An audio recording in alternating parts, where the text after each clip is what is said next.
Am I the meanest? Punch drunk. Am I the prettiest? Punch drunk. Am I the baddest mofo low down around this time? Punch drunk. Well, who am I? Punch drunk. Who am I? Punch drunk. I can't hear you. Punch drunk. AKA Mr. Moo Woo Shot himself. Of Harlem.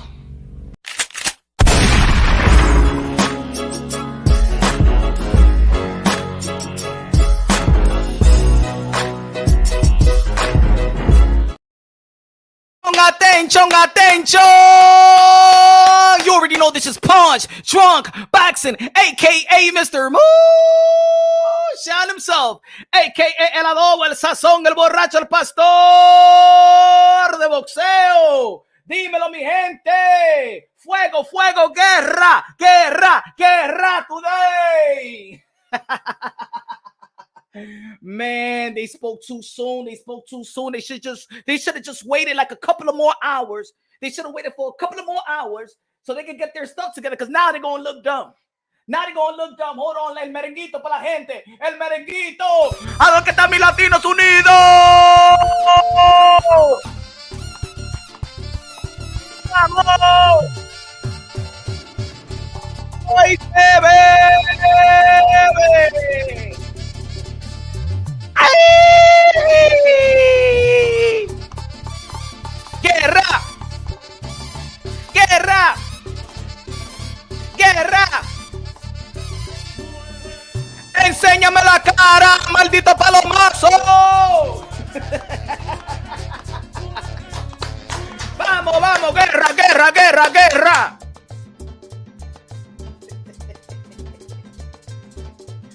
Ay, ay, ay. Hey, DJ Canelo, Alex Sensation, págame la música, señores y señoras. Ladies and gentlemen, y'all already know, smash the like button, baby. If you ain't smashing nothing tonight, just smash the like button. You feel me? If you ain't smashing nothing tonight, at least you could tell the fellas you was smashing something. Make believe that the like button is a booty.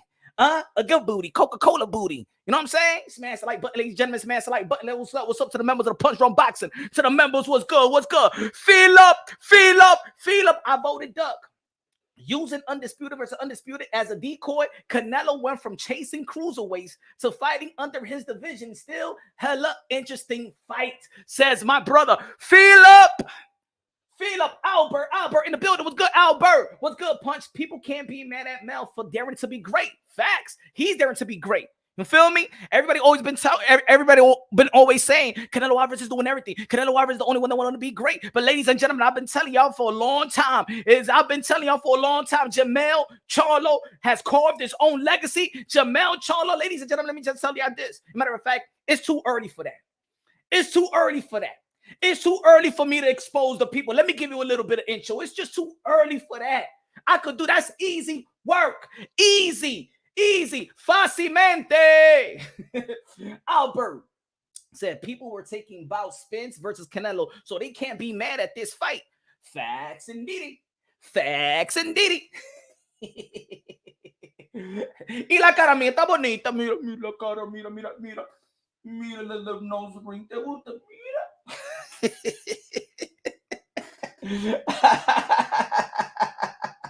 Hey, ¿qué están hablando mierda de mí aquí? Dime, ¿quién quiere guerra conmigo? ¿Quién están hablando mierda con Pote Dronky, eh? Who want problem right here, eh?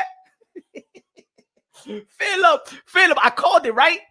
I called it what? May 10th. I called it. Undisputed versus Undisputed. Porque yo soy Pote Dronky. Hey, come on, man. El pastor de boxeo is not an understatement, bro. Yo soy el pastor de boxeo. Mira esto, mi hermano, everybody.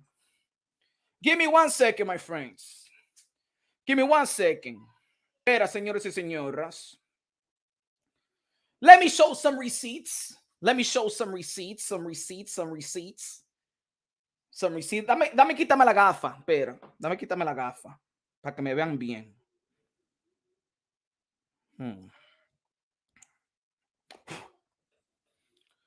Smash the like button, ladies and gentlemen. Smash the like button, baby. It's Punch Drunk Boxing. ¿Qué dice ahí, mi hermano? Everybody. Excuse me. Wait a second. Jermell Charlo versus Canelo Alvarez. Undisputed versus undisputed fight. Charlo deserves the opportunity. When did I did this video? Ding, ding, ding, ding, ding. May 10th, 2023. Published. Porque yo soy el pastor de boxeo. Ve que yo no hablo mierda, que yo hablo la verdad. Yo soy el Ponte Dronky, el pastor de boxeo. Smash the like button. Subscribe to the channel. You in the right place. You in the right place. We break things down unbiased, logically, and objectively over here. I don't know what everybody else is doing. I know they're right there creating narratives and debunking narratives and stuff like that, but that's what they do. I'm a boxing fan. I'm a boxing fan first. I'm a boxing fan first. That give the modern-day warriors, modern-day gladiators, the one that put their life on the line for my pure entertainment. My job is to preserve them. My job is to preserve the sport of boxing. My job is also to praise the fighters and also hold them accountable. They doing what we wanted them to do or what their legacy entails to do. You feel me? That's who I am.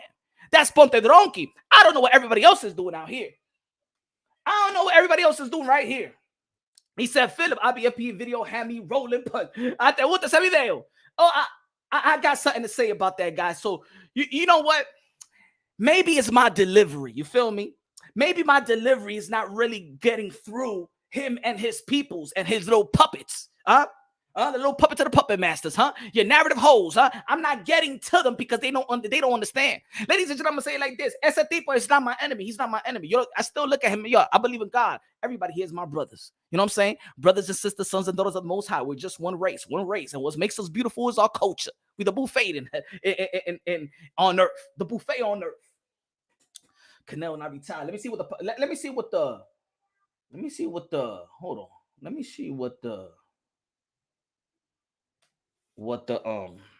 post says.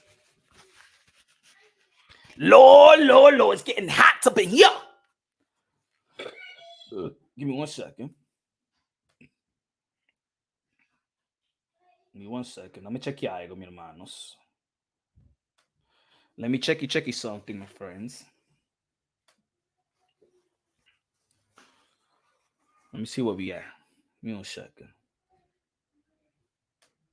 Let me see if I can see the poll from here. Let me see if I can see the poll. Give me just 1 second, y'all. Give me 1 second.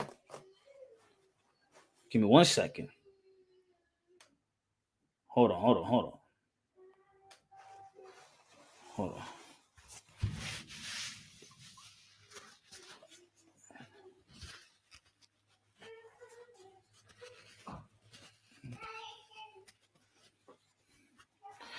Hold on, give me 1 second. Don't worry. I don't worry, my friends. I show my face. I'm coming right back. Don't miss me. I did. Hey, let me see the poll. We out with the poll. Let me see what we are with the poll. Do you give credit to Canelo for taking the undisputed 154 champion Jermell Charlo, the Iron Man, the pound for pound top 6 on my list? Been top 6, top 5 on my list for a long time. Shit, I remember when Punch Drunk Boxing, when people used to talk a little crap about me because Jermell Charlo gave your boy Punch Drunk Boxing his props and stuff like that. But let me see what the people feel. 75% feel like, yes, you give credit to Canelo Alvarez. Hell no. 8% says, hell no, that's a cherry pick. 11% said, no, he's ducking Benavidez. 7% said Charlo is the most deserving op. So 75% actually agree with what I agree. 75%, right? Villalante con los 5 pesos de Super Chari Parique dijo, let's go. I'm excited as fuck for this fight. Jermell not naturally bigger than Canelo. Don't want to hear excuses. Props to Jermell though. IBF a little scared, fat boy. Hey, look, Villalante.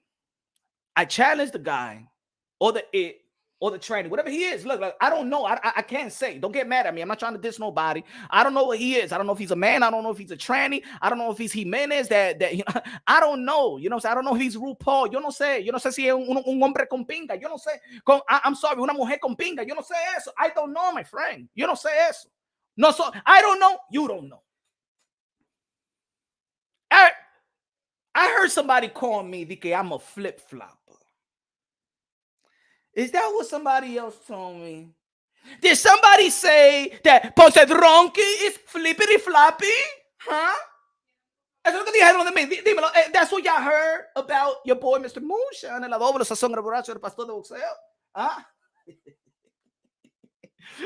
Nah, it's too early for that. It's too early for that. Shout out to all the boxing content creators, you know what I'm saying? All the haters, all the supporters. Lo que sea. Yo tengo mi mujer, yo tengo los niños. That's all I need, ¿verdad? But anyway, Jermell Charlo, the Iron Man, Jermell Charlo versus Canelo Alvarez is a good fight.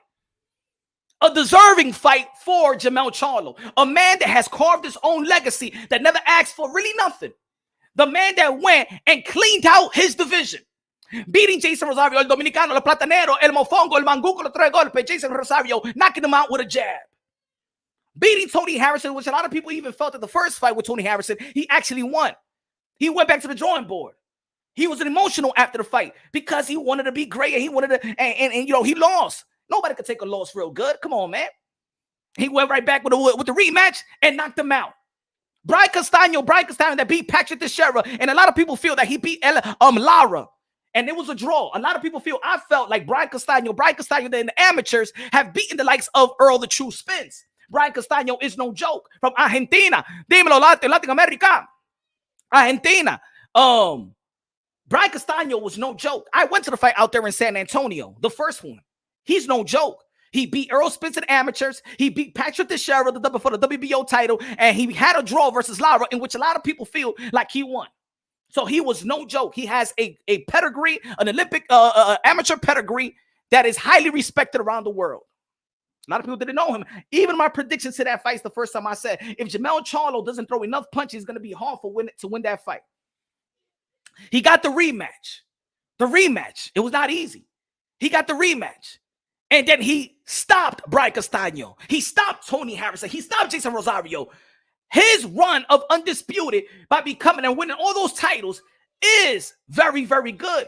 There's other people out there in the boxing industry that didn't give him the respect. It was only one guy that been fighting for Jermell Charlo. One guy that been fighting for Jermell Charlo for pound out of all the media folks. It's been one guy that been fighting for Jermell Charlo. His name is Punch Drunk Boxing. Not only did I fight for Jermell Charlo for his respect as a top 5, top 6 pound for pound fighter. Ladies and gentlemen, let me give you my receipts. My new pound for pound list was this. I know some of the people saw it. Even people made videos trying to diss your boy Punch Drunk. That was my pound for pound list, my latest one. Where's Jermell Charlo? Number 6, right under Terrence Bud Crawford, right over Earl the True Spence. He's a pound for pound fighter to Punch Drunk Boxing. Giving the credit to Canelo Alvarez for going to the 168 and not just beating one guy to become undisputed, but had to go through Callum Smith, had to go through Billy Joe Saunders, had to go through Caleb Plant. One by one, giving the damn belts, undisputed. Jermell Charlo, one by one, giving the damn belts, undisputed. Jermell Charlo is not a guy that sits around waiting for payday. He's not a guy that sits around waiting for what you call it, the Willy Wonka ticket. That wasn't Jermell Charlo's career. Jermell Charlo's career been doing the old school way, the old fashioned way. He been putting in the motherfucking work.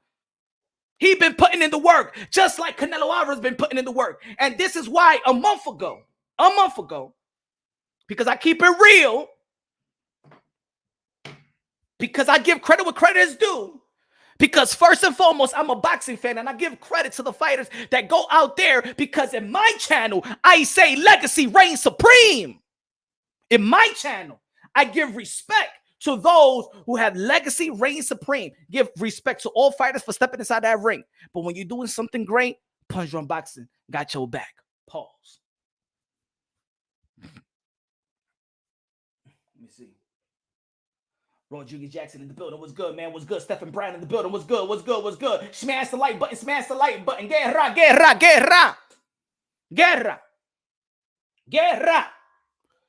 Smash the like. This is a good fight. I said it was a good fight. I got the receipts a month ago by saying it.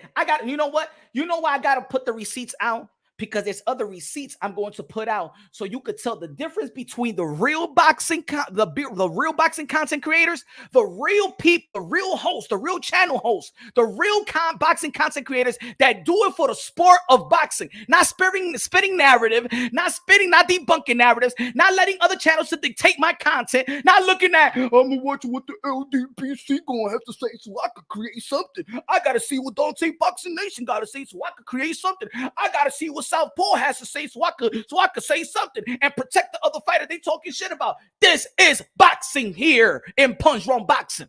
I don't waste my time looking at a bunch of channels so I could be like, you know, what they saying is messed up. They talking shit about Canelo, so Canelo, I gotta protect Canelo. No. We're gonna break it down on boxing logically and objectively, ladies and gentlemen. The primary fight that we want to see in the 168-pound division is David Benavidez. We're not gonna neglect that. We should not neglect that. We should not neglect that the primary fight that we want to see in the 168-pound division is Canelo Alvarez versus David Benavidez.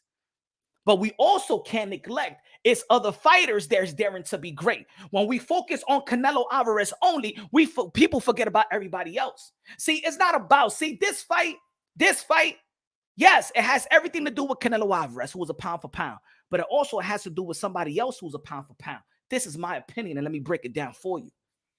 Because other people that was dissing Jermell Charlo didn't feel like this is a good fight. But guess what? Now they feel it's a good fight because they know that there's going to be a narrative that's going to go against Canelo Alvarez. And the thing, listen up, folks. Listen up very much. Listen up. This is why I've been on my brother, pause, IBFP. Because my brother, if you listening, and I know that you listening on some of your puppets is going to tell you, I said, and I was warning, do not become what you hate. Do not become what you hate. Ladies and gentlemen, side by side, we fought the same battle, but you have become what you hate. And I was telling you, do not become what you hate. Because now you have created a narrative and now you have to backtrack on your narrative and give props to somebody that you didn't give props to. Listen, for the people that be like, they don't understand. Hey, yo, Punch Drunk Boxing, what's your beef? This is me telling another brother that you're doing it the wrong way. You setting up Canelo Alvarez to look bad while we've been fighting for Canelo Alvarez, you stupid motherfucker. Do you understand or y'all don't understand yet? Let me know if y'all don't understand what I'm talking about. If y'all still what the fuck is Punch Drunk Boxing talking about? I mean, I like Punch Drunk Boxing and I like IBFP. You know what I'm saying? What is it? What is it? He want to debate you? You want to fight him? Yeah. Because ain't nothing to debate. Reality, there's nothing to debate. He knows there's nothing to debate because he came to my channel to talk about the Demetrius Andre stuff. He came and he came very, very humble. He ain't come with no truck juice, no nothing of that bullshit. But listen up, IBFP. Let me say it in a more civil way. Brother, you have become what you hate. And the battles that we have fought in this YTBC of the racism towards Latinos and the way that they have devalued and disrespected a guy that has done a lot, a guy that has carried the sport of boxing, Canelo Alvarez, cool, but you have become what you hate. You will throw dirt on every fighter, no matter what, for Canelo Alvarez. You have become what you hate. You have abandoned boxing, and that's my beef with you.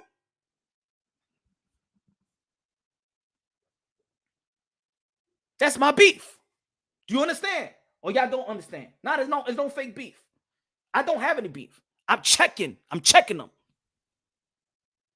Because my brother, you was not like that in the beginning. You was not like that in the beginning. But what you found was a market. And the market was shit on everybody else that the LDBC or the new media, whatever channels, or the pro-black channels, the channels, put it this way, the channels that you feel doesn't like Canelo Alvarez. You would shit on David Benavidez. You would shit on Jermall Charlo. You would shit on Jermell Charlo. You would shit on Demetrius Andre, you will shit on every fighter. And you forgot about boxing. You forgot about it.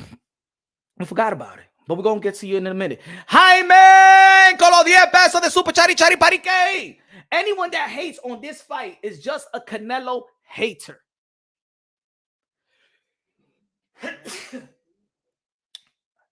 Do you agree with what Hyman just said right now? Anybody that hates on this fight is just a Canelo hater. I like this fight more. And all the people saying Jermall was inactive, Jermell is a better of the two twins. Canelo, hold on. Woo! Never win with haters. Hyman, good looking out with us con los 10 pesos de Super Chari Chari Parique. I'm going to tell you why also there's a reason why Canelo doesn't win. And this is another reason. This is another reason, my brother. Charles Edward Queso in the building. Con los $100. Super Chari Chari Parique. A comprar gasolina de 93. Punch. Hey, yo. I like the fight. I like it a lot. Canelo 95% win, but speed kills. And with Charlo, can do it. I like it. Hey, yo, Charles Edward Cheese, look, I predicted this fight a month ago. I actually predicted this fight a month ago. Check this out. Look. Canelo versus Canelo. Charlo versus Canelo. Undisputed versus undisputed. Jermell Charlo versus Canelo ALVAREZ. Undisputed versus undisputed fight. Charlo deserves the opportunity. Look at the date. Look at the date. May 10th, 2023. I predicted this fight. And if you listen to the video, if y'all go back and listen to the video, I am very supportive of this fight. I've been very supportive of Jermell Charlo. I've been very supportive of Canelo ALVAREZ. Now, there's going to be a lot of people, and I understand, there's going to be a lot of people that feel like Canelo ALVAREZ, and I was going to say this before I was backtracked. Good looking now, Charles Edward Cheese de lo mío. I was going to say this. Not everything is about Canelo ALVAREZ. This is a great fight. You know why? Because we got to look at what Jermell Charlo is doing. It's not only about what Canelo ALVAREZ is doing. Think about it. The guy that's daring to be great, it needed that guy to give the guy that's daring to be great an opportunity. If Canelo ALVAREZ can't give Jermell Charlo an opportunity, then he doesn't have the opportunity to dare to be great. See, Canelo ALVAREZ was given an opportunity by Mayweather. Canelo ALVAREZ was given an opportunity by Miguel Cotto. Canelo ALVAREZ was given an opportunity by Dimitri Bivol to move up. Canelo ALVAREZ was given an opportunity to Kovalev. If nobody gives you the opportunity, how can you dare to be great? That's number one. And if nobody gives you an opportunity, how are you going to enhance your legacy? And I've been saying this for years. A lot of these people out here, a lot of these boxing content creators, oh, these guys haven't fought nobody. If this man doesn't give you an opportunity, then how are you going to enhance his legacy? So when we're talking about like guys like Demetrius Andre's resume, yeah, his resume is nothing. His resume don't look good. But question is, what champion gave him an opportunity? You see that? That's my beef. My beef is not to protect the resume. My beef is that people don't want to see it both ways. That people don't want to see, that everybody want to see a tunnel vision, that everybody want to just spit a narrative, that everybody want to shit on fighters. You want to shit on fighters, one of their words, one of their gladiators, the one that put their life on the line for pure entertainment. Why, when Canelo ALVAREZ in 160, we say that Golden Boy Promotions fucked up the paperwork? It wasn't Canelo ALVAREZ in charge, right? So when Demetrius Andre or Jermall Charlo, look, Jermall Charlo thought he had Canelo ALVAREZ. Jermall Charlo in the IG story is like, yo, what the fuck? Jermell to his own brother. He thought he had the fight.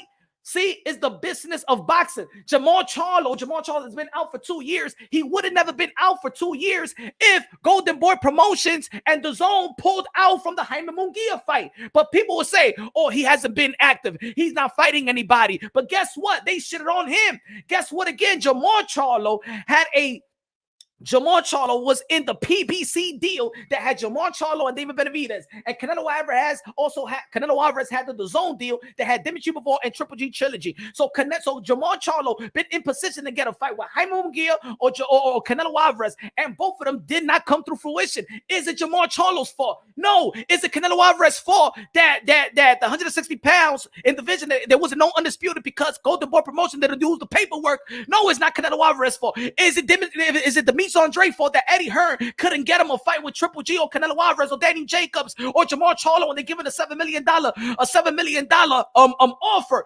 No. It's so easy to go at fighters. Yet we're hardcore boxing fans. And these are modern day warriors, modern day gladiators that put their life on the line for pure entertainment. Our duty as a hardcore boxing fan is to preserve the fighters. And not give the benefit of the doubt to the business, to the men in suits that fucks up everything in the sport of boxing. That's my beef with fellow other people. You rather discredit fighters. So when a guy like Canelo Alvarez fights a Jermell Charlo, he's not going to get the ultimate credit because you have spun a narrative of saying that Jermell Charlo was not fit for a fight with a Canelo Alvarez. And if Canelo Alvarez goes inside the ring and beats Jermell Charlo, guess what? Does Canelo Alvarez get props? Does Canelo Alvarez get props in the eyes of those who shitted on a guy like Jermell Charlo and now it's fighting Canelo Alvarez? And there's people that are going to spin narratives around Canelo Alvarez that he's cherry picking and he's doing this. But guess what? By you going after the narrative and then shitting on Jermall Charlo, if they shitting on Canelo Alvarez, guess what happens? You don't help Canelo Alvarez. Do you understand the beef? Do you understand it now or no? Do you understand? I am a boxing fan that preserved the sport of boxing. I am a boxing fan that walked into the sport of boxing with my best friend dying in sparring at the age of 16 by sparring a guy 21. I love fighters. I created the channel to preserve the sport of boxing, not preserve narratives, not preserve the fans, not preserve your voices, to preserve the fighters, because at a time, network was not showcasing boxing. Debates, sporting debates. First Take don't talk about boxing. Undisputed don't talk about boxing. 24/7 ESPN is not talking about boxing. Get this point. They just fired Max Kellerman. So guess what? On ESPN, that show on Thursday is no more boxing. Because at least there was just one show that will talk about boxing, and that will be Max Kellerman on a Thursday for fucking 30 minutes. And guess what? He got fired. He said alpha debate. Are you listening to what I'm saying, bro? You just walked in and say, but the ALVAREZ. Do you understand what I'm saying, you cocksucker? Usted no entiende. I'm sorry. Dios, perdóname por la mala palabra, señor. Oh, Risa! Hold on. Oh, Risa in the building! Usted no entiende, usted no entiende. You're saying to pull it. No. Es peleando que yo quiero, mi hermano. I mean, I don't do this little debate. Eso basura para mí. This is combat fighting right here, baby. If a man calls you out, hey, yo, bro, you got a problem with me, bro. It's beyond boxing. You saying shit that's beyond boxing. Let's fight. Let's meet somewhere. Let's get what the people want to see. Ustedes me están diciendo de que, but debate. ¿Qué debate? Es a pelear, maldito sucio. Es a pelear como hombre. Ustedes son palomo, eh? Or y'all cowards or something? Or y'all protecting cowards out here? If a man calls you out, you best step up. I told my son, if a man calls you out, you deal with that motherfucker. You motherfuckers be on some turning the other cheek. Hey, yo, Canelo, you supposed to say, hey, yo, that motherfucker that puncher on boxing, that crazy motherfucker, that loudmouth motherfucker, ese Latino, ese that was going at everybody that was disrespecting Latinos. He's calling you out by y'all BFP, huh? Or you going to fight that motherfucker? Or you going to be a straight up pussy? Or you going to drink Vijiji juice? Or you going to be like, but Punch, talk to him, have a debate, and just have one. No, a pelear, maldito palomazo, ustedes, ¿qué? Ustedes tienen miedo a ese que le... Que le doy una galleta, eso es. Usted tan loco, eh. Esta es. Are you going to debate? Why you just do debate and talk? Que yo no quiero hablar, mi hombre. Man, I have debate with my wife all day. I want to debate with other men. Man, there's so many channels over here that be debating and shit like that. ¿Qué es eso debate? Yo quiero pelear. El que habla mierda de mí. Y si somebody's talking shit about you, trying to talk shit about you to the point where they could affect your pockets. A pelear, mi hermano. ¿Qué di que hablando de que debate? Mira, métete ese debate por la naga tuyo sin gasolina, mamá huevazo. Be out there, that's what I'm trying to say. IBFP is a little B. Seña la carita.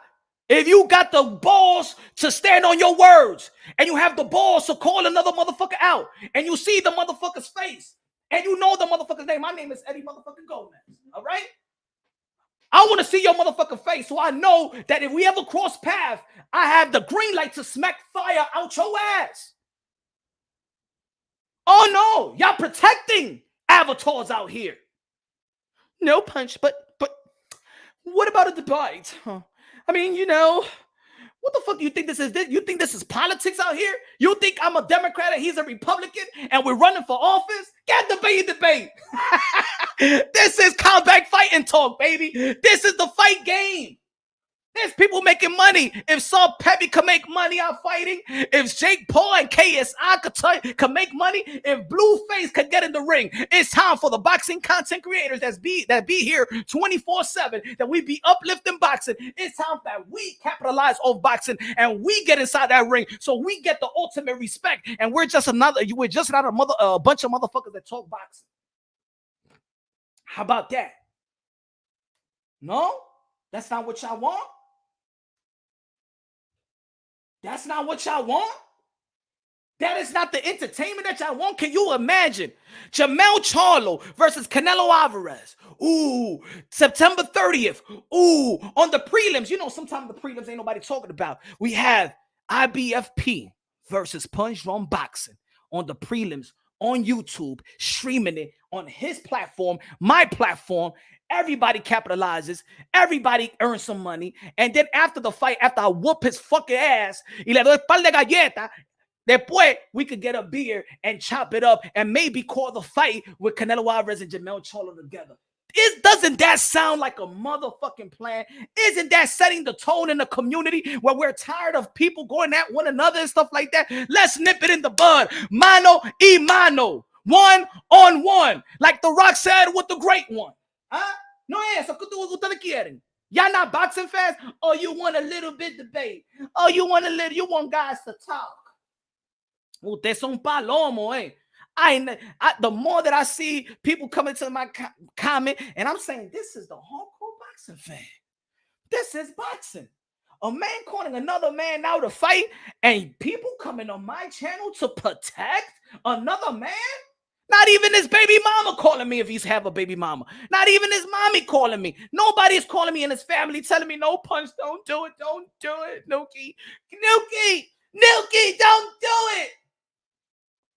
it.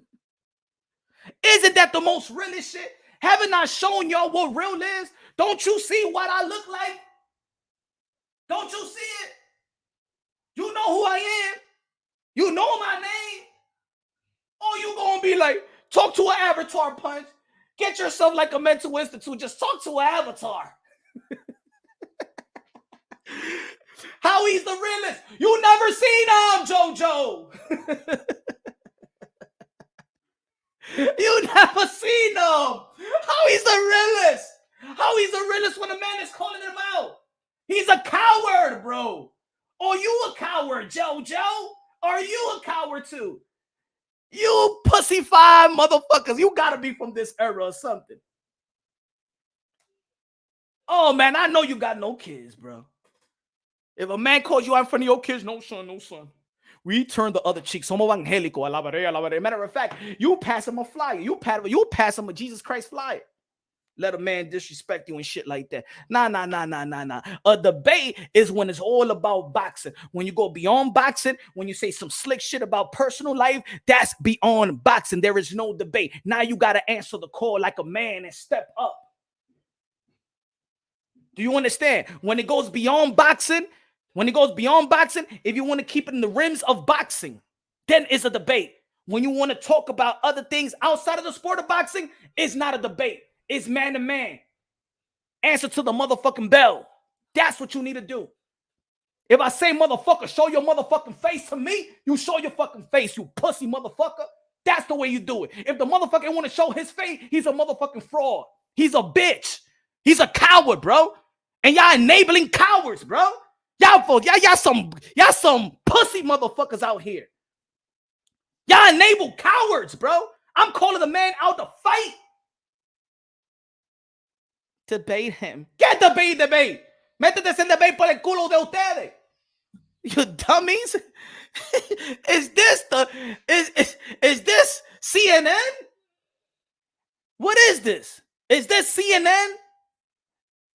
Am I the Republican and he's the Democrat? Do you want to see a debate? Do you want somebody to be in the middle of the debate like this? Well, what do you think about Canelo? Well, Canelo is good, and he's going to fight for Jermell Charlo. So what do you think about that fight? Well, I don't think that fight is good because I think that Jermell Charlo is a smaller fighter. Well, wait. He is undisputed. Yeah.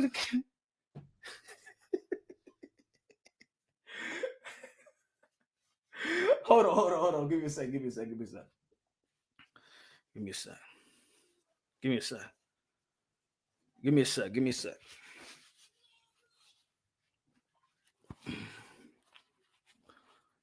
Excuse my language, ladies and gentlemen. Excuse my language. Damn it, it's a Christian show.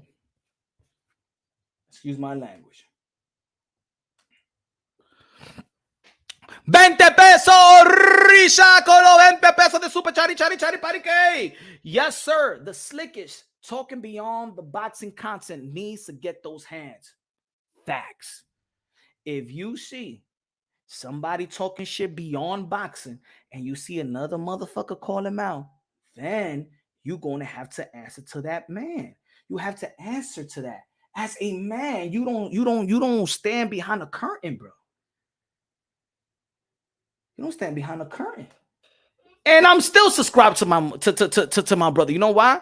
Because I just feel that he's just captivating on the people. And I'm just trying to say, my brother, you're better than that. You're better than that.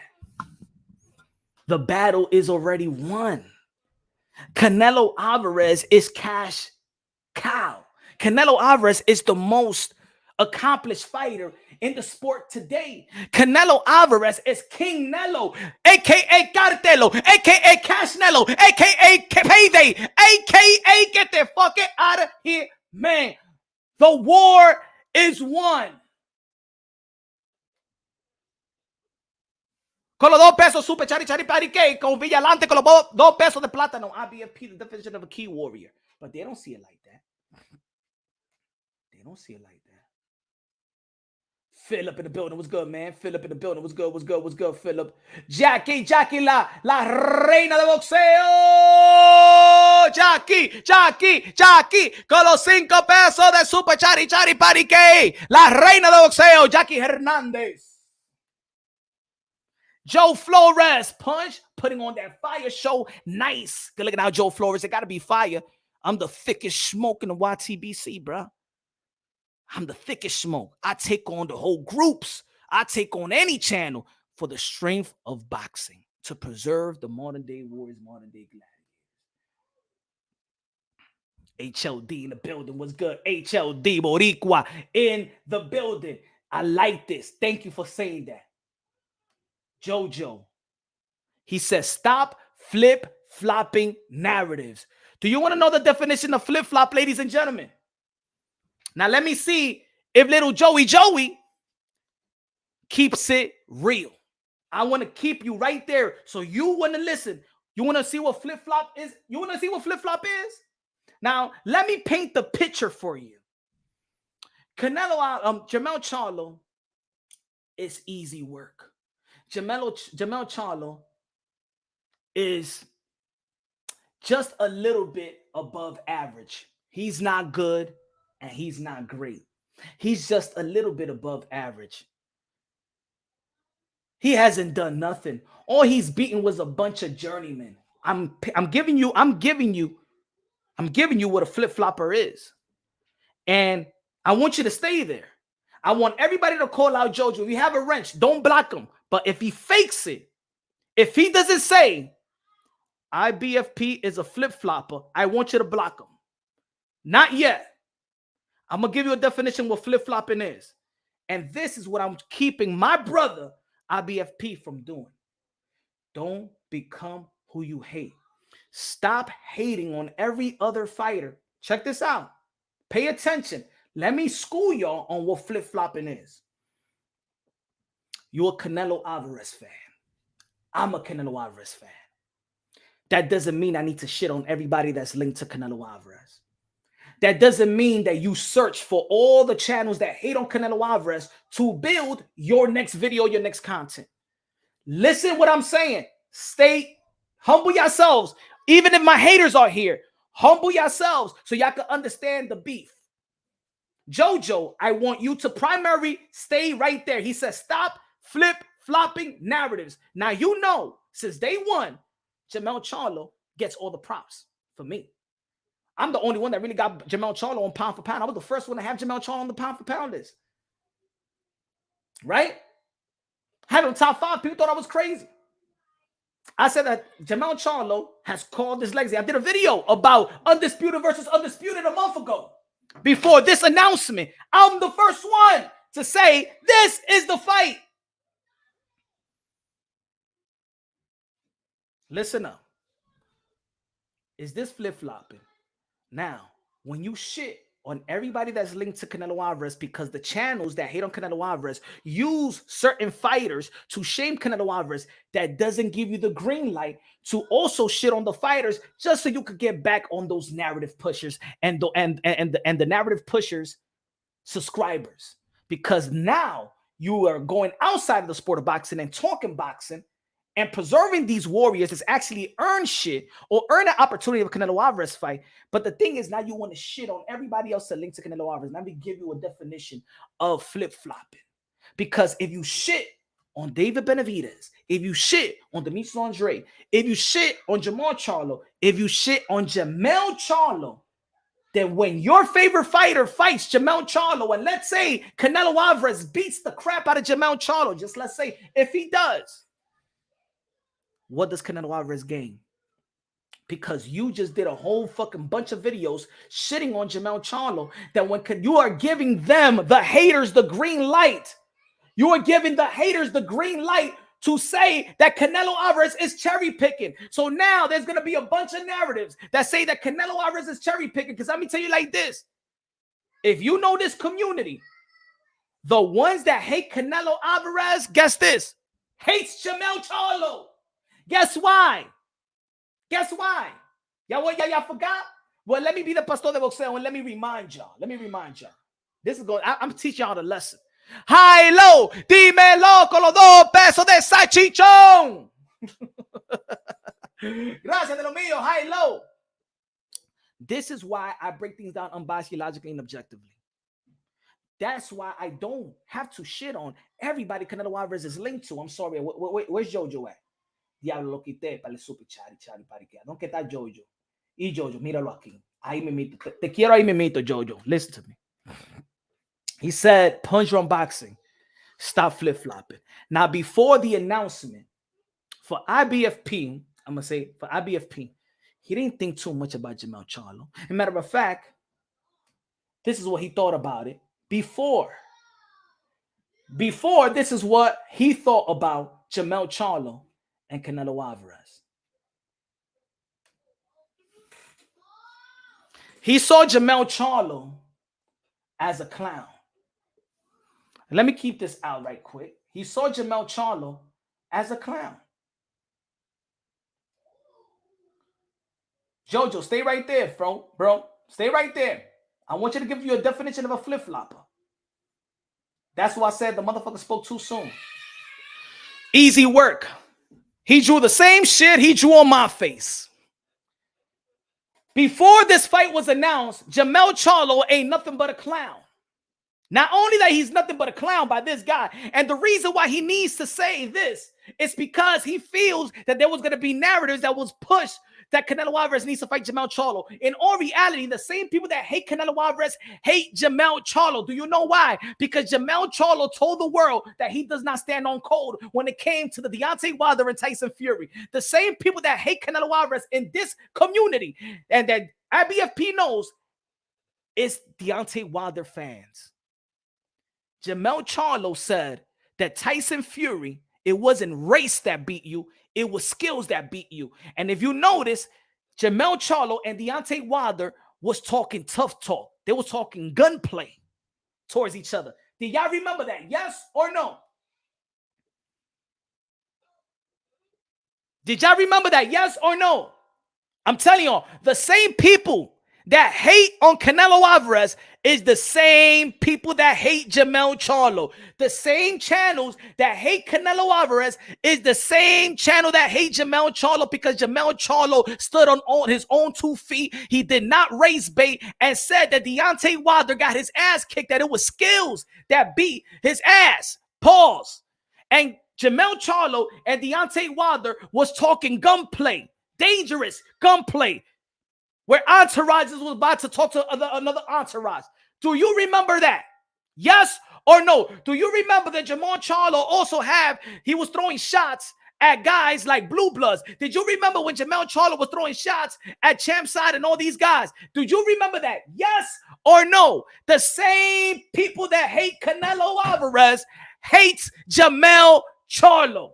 So for a guy like, let's say, IBFP, that you know that, bro.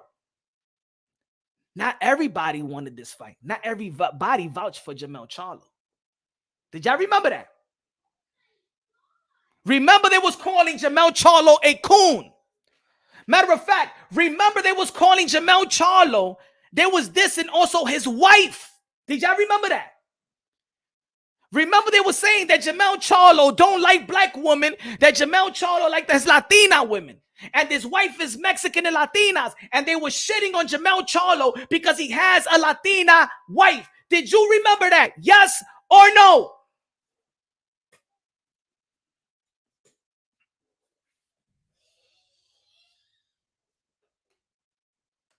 See, I'm bringing it back to what it is. HLD, these fools are doing exactly what Teofimo Lopez wanted to do. Undisputed versus undisputed. Bob Arum, your schmuck. PBC is eating top ranks dulces. Look at that. Good looking out. HLD, Boricua in the building. What's good? So you're debating. Y'all not listen. JB, CBBA. Listen first to what I'm saying. Listen, folks. I know y'all coming over here being his protector. Listen to what I'm saying once again. Listen to what I'm saying. The beef with him is I don't like that he has become what he hates. He has become the channels that he hates. You do not need to create narratives. You do not need to shit on everybody to uplift somebody. This is the definition of flip-flop. Hold on, give me 1 second. Give me 1 second. Hold on. Let me see if this one. Hold on. I got you right here.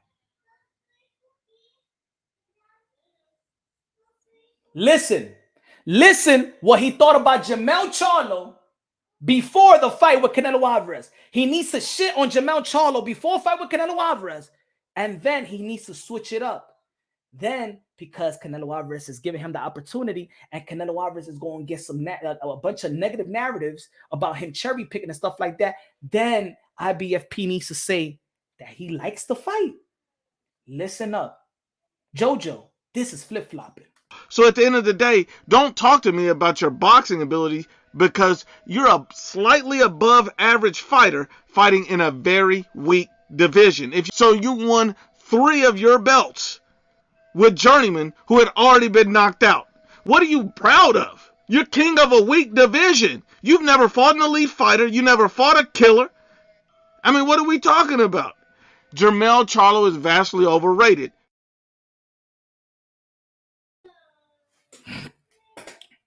Now let's run by that. Let's go for the flip-flop. Let's run by that. No. Listen up. Oye, me Canelo Power and all you. No, listen up. There is no debate. Listen up. It's only exposed. It's no debate. It's only fights with me. Keep that little debate. I'm not no politician. Get the fuck out of here with debates. Now, he said that Jermall Charlo is above average fighter. Not even a good fighter, not a great fighter. He hasn't beaten nobody, just a bunch of journeymen. So guess what? If Canelo Alvarez fights Jermell Charlo, because of that narrative that he's pushing about Jermell Charlo not just being above average fighter. See, I see Jermell Charlo as a pound for pound fighter. See, that's the difference. I see him as a pound for pound. He sees him an above average fighter. He called him a weak undisputed. An above average fighter in a weak division. So he has no respect for Jermell Charlo. He has really no respect for Jermell Charlo, which creates that if Canelo Alvarez fights Jermell Charlo, who is Canelo Alvarez fighting? It takes away the credit to Canelo Alvarez. As a matter of fact, he creates a cherry picking narratives for those other channels that he claimed that he hates. By shitting on Jermell Charlo now, see, he said that before. He said that before they announced the fight. Guess what he said today? Hold on. Flip-flopping at his finest. I respect Jermell Charlo so much. This is a great fight all around for me. He's still the naturally bigger man to Canelo Alvarez, even though he's fighting at 154. This is an excellent fight. This is a fight that I've seen everybody ask for. So at the end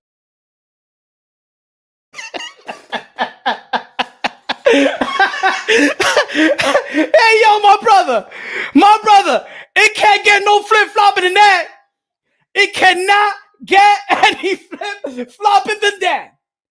There's this need of debate.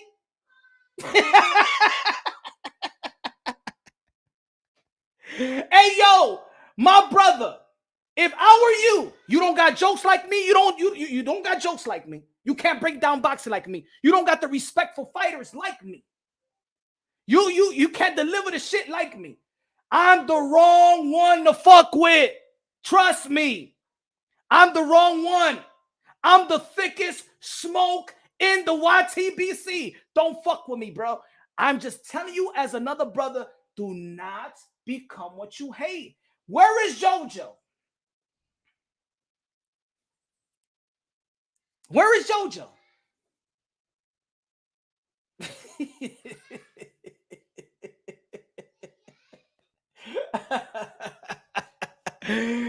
Charles Edward Queso. Ref, stop the fucking fight. It's a bloody mess. Yikes, stop it. Stop it. Throw in the towel. Throw in the towel, Breland. Breland, throw in the towel. Throw in the towel, motherfucker, Breland. Throw in the towel, Breland. Please. No, he don't want to go on this shield. He don't want to go on this shield.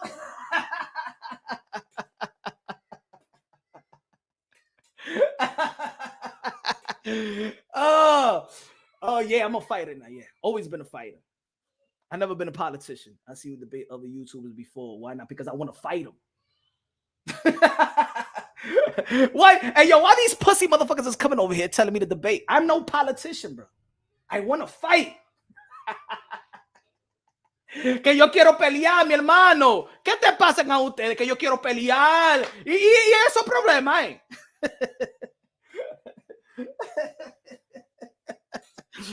Again, I will do it again. This is the definition of what flip-flopping is. And this is the reason why I tell my good looking out, queso, American queso, Swiss queso, mustard queso, let's go. Every cheese in the motherfucking world. He got it. The cheese, the money cheese, the green cheese, Euro cheese, whatever you want, the cheese is there. And it's good smelling cheese at that.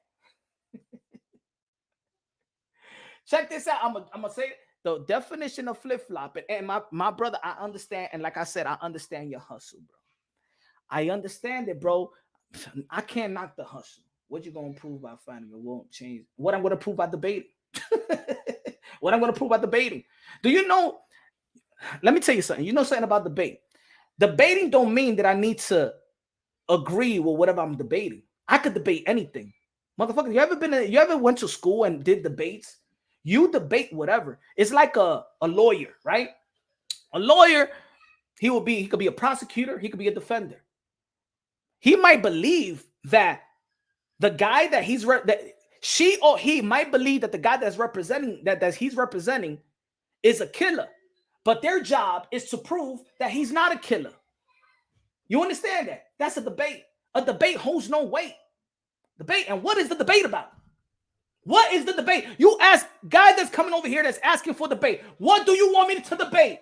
Nobody has ever told me, Punch, I want you to debate what? What y'all want me to debate?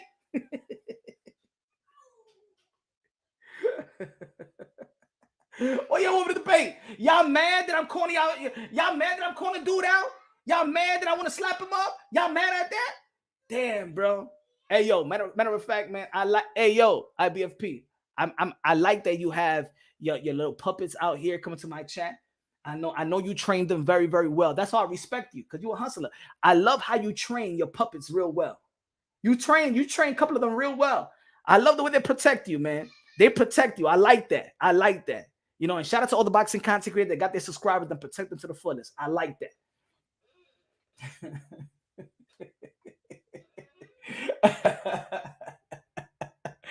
Let me say it again. Should I do it again? Should I do it again, folks? Again, this is what my brother IBFP said about Jermell Charlo when he didn't have the fight with Canelo Alvarez. You know what I'm saying? Hold on. So at the end of the day, don't talk to me about your boxing ability, because you're a slightly above average fighter fighting in a very weak division. So you won 3 of your belts with journeymen who had already been knocked out. What are you proud of? You're king of a weak division. You've never fought an elite fighter. You never fought a killer. I mean, what are we talking about? Jermell Charlo is vastly overrated. Charlo is overrated. Fuck a bunch of journeymen. Weak division. He ain't nobody. Basically, he's a nobody. Basically, he's a nobody. Right? Basically, he's a nobody. Look, Christian Fernandez, all you guys that's probably coming over here to protect him. You can check it out yourself. This was the video right here.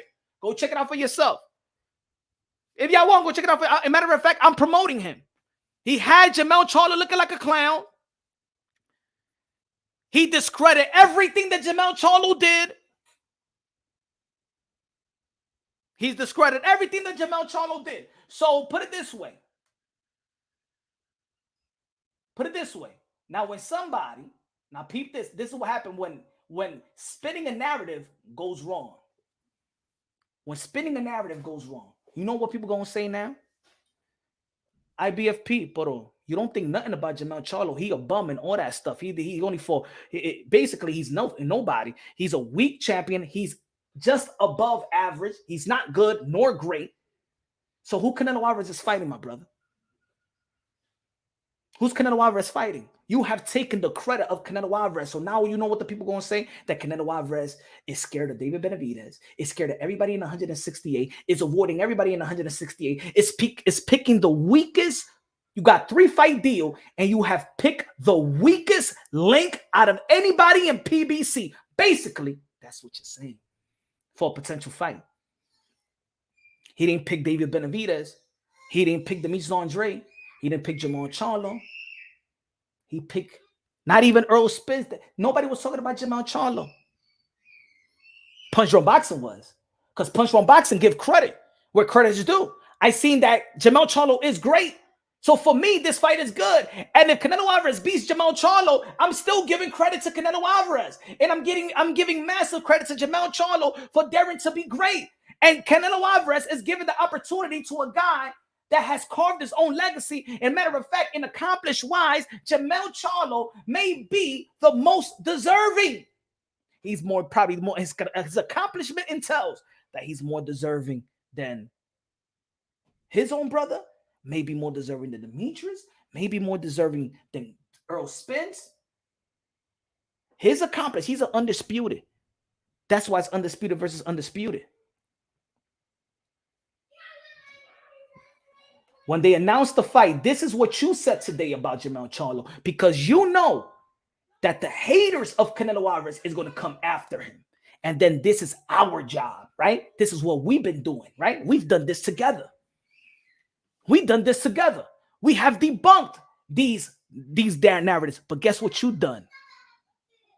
You created a narrative for them, you piece of human garbage. Now you understand? Now you understand my motherfucking beef? Because you are trying to hustle the motherfucking people. You forgot the real, how to really break down boxing. Now Canelo Alvarez is not going to get credit. You can't give Canelo Alvarez credit, brother. You can't give Canelo Alvarez credit now. Matter of fact, you hate this fight for Canelo Alvarez. You hate this fight for Canelo Alvarez because you shitted on Jermell Charlo. But you know that heat was coming, and now you had to flip-flop and create a new narrative that you really want. I respect Jermell Charlo so much. This is a great fight all around for me. He's still the naturally bigger man to Canelo Alvarez, even though he's fighting at 154. This is an excellent fight. This is a fight that I've seen everybody ask for. So at the end, an excellent fight now? Now this is an excellent fight because you know that the fucking narrative pushers is going to say that Canelo Alvarez is cherry picking. So now you have to hustle your subscribers to tell them that everybody else is hating, but the real hater of this fight is you. You're going to spin a narrative that the haters is hating on Jermell Charlo and Canelo Alvarez, but the hater is you. You already spun the narrative a month ago. You said that he's shitty. He hasn't earned nothing. And guess what? Now he's going to hustle you to say that Charlo is great. And this is an excellent fight. Excellent fight. That's not your sentiment here. This is not an excellent fight, brother. Brother. No, Canelo Alvarez is fighting a clown. This is you. You have shot yourself on the foot, bro.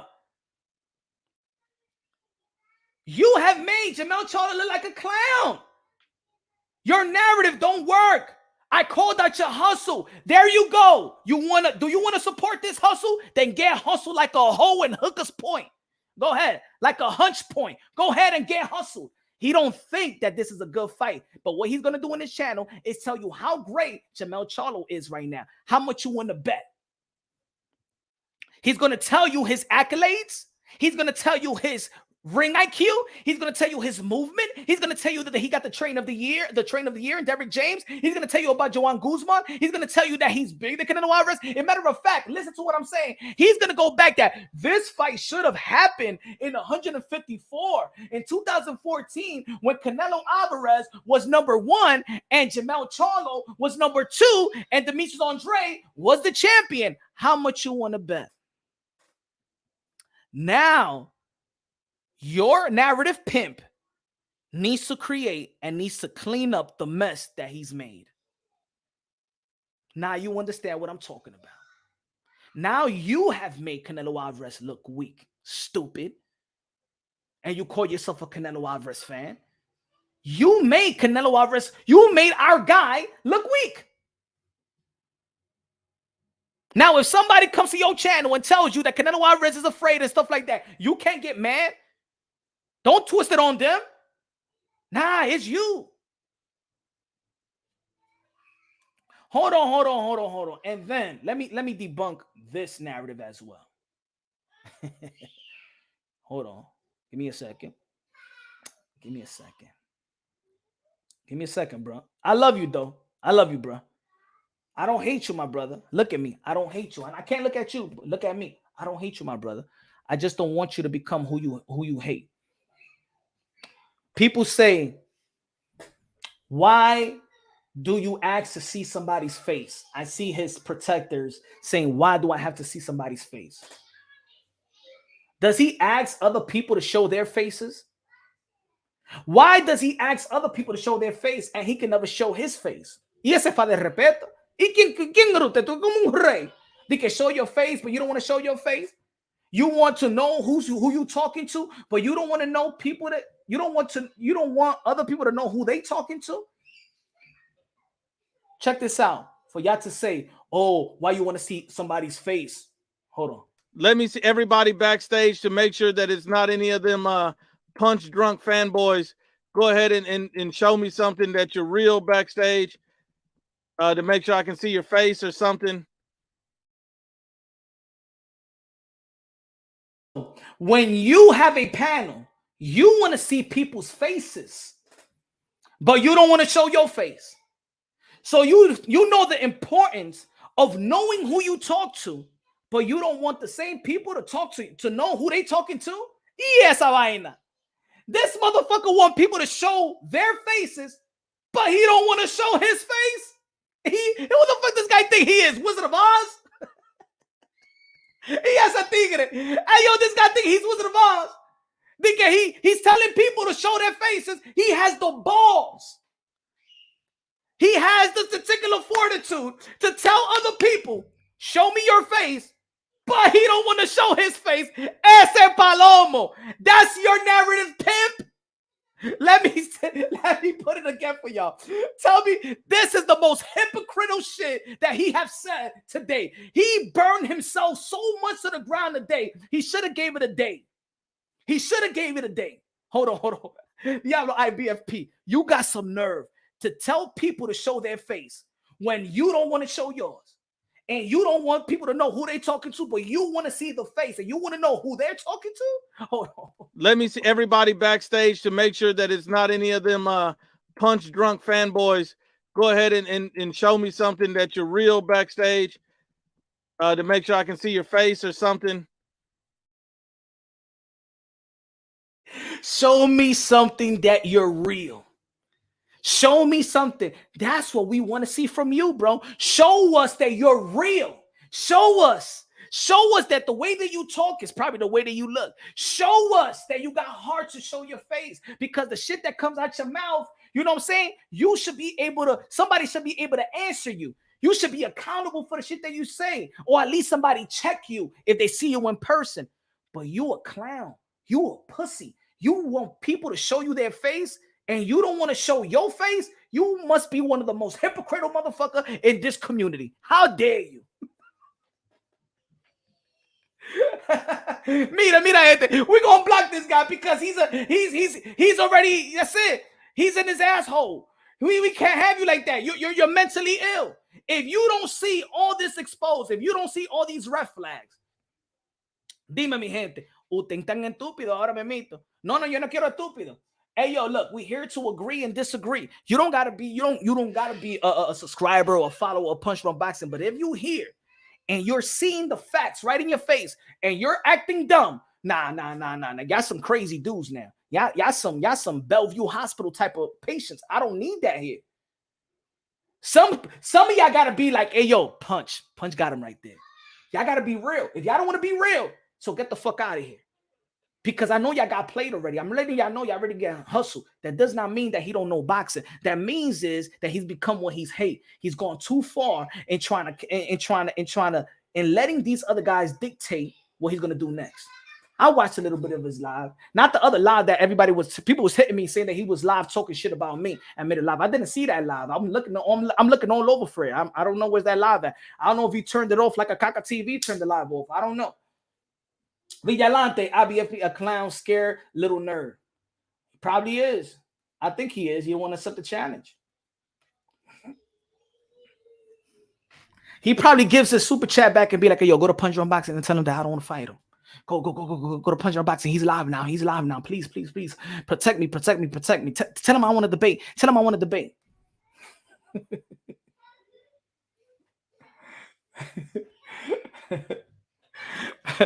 Easy, right? Jackie, easy. Eddie, so how he knows what Punch says if he doesn't watch? See, I can keep it real. I watched that last live. I was watching the last live. Oh, yeah. Because I tuned in. I said, people were telling me that he was talking shit. But I'm like, damn, he wasn't talking shit about me. But I don't know. But then I was saying, motherfucker, what you saying in over here? You giving credit to Jermell Charlo? You know why you need to reserve your prediction? In that video, you said that Canelo Alvarez is going to knock out Jermell Charlo in 5 or 6 rounds, right? Okay. We'll see when that fight is. We see when that fight comes through fruition that he knocks him down. He knocks him out in 5 or 6 rounds. We'll see. I got Canelo Alvarez as the favorite, but I love this fight for Jermell Charlo because he's earned the opportunity, I believe, in my opinion. You know what I'm saying? Yes, I want to see David Benavidez, but I'm not going to knock Jermell Charlo because boxing is not only about Canelo Alvarez and it's not only about David Benavidez. If we understand that Canelo Alvarez is there to be great in his career and the fighters in those divisions gave him the opportunity and he beat them to accomplish greatness, I like that Canelo Alvarez is giving a guy that deserved the opportunity an opportunity to dare to be great like Jermell Charlo. I like this move by Canelo Alvarez because he's given an opportunity to a guy that I believe, in my opinion, deserved it. Now, is it the primary fight? No, but I can't take away this opportunity for Jermell Charlo. He's worked his butt off. He is an undisputed champion, and he earned the right to get this fight. He's earned the right to get a big fight. And maybe the reason why a lot of people don't respect him, like an IBFP and others didn't respect him, is because he doesn't have that marquee name. That doesn't mean a guy like Brian Castano was a bum. You wrong about that, brother. He's not a bum. He's a good fighter, bro. Good fighter from the amateurs and a good fighter in the pros. Maybe you don't know who Brian Castano is. No, he is not a journeyman, bro. He is not a journeyman. And if you're saying that Brian Castano to shit on Jermell Charlo, that Brian Castano in your eyes beat Jermell Charlo, then he's not a journeyman. He's not a journeyman. But you wanted to take credit away from Jermell Charlo to make Canelo Alvarez look all good. And Canelo is already good. That doesn't mean you need to shit on Jermell Charlo because now the narratives come back around and bite you in the ass. Now you have to say that Jermell Charlo is good. But now that you say that Jermell Charlo is good and is a great fight, like you just said, this motherfucker said it was an excellent fight. How is it an excellent fight if Canelo Alvarez is going to knock him out in 5 rounds? How is it an excellent fight now? How is it an excellent fight?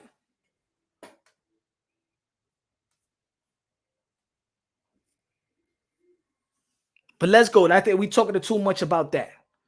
I want to know. He's going to say probably something different now.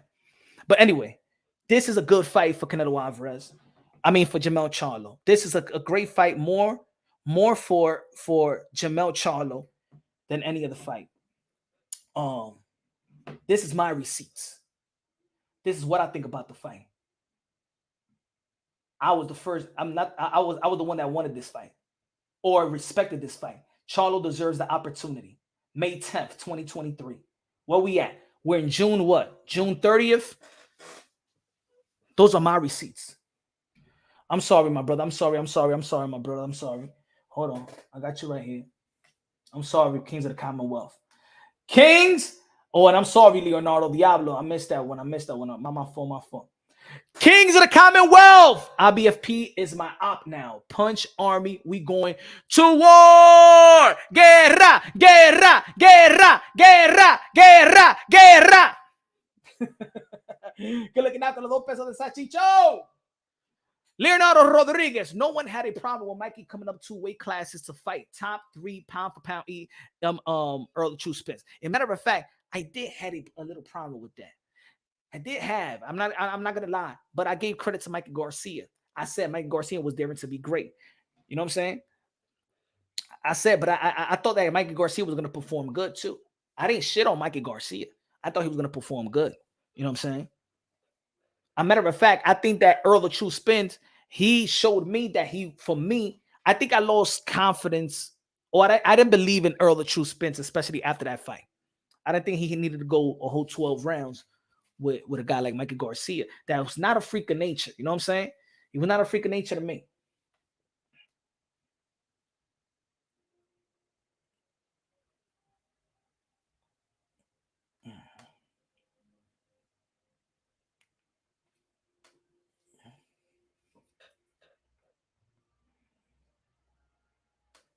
I'm throwing my chancleta. I was in IBAP live super trolling. He's calling. You know what it is, man? This is what it is. And I've been trying to say that, bro. I said it. How many times I had to say? I've been saying it the whole year, really. I've been saying this the whole year and last year.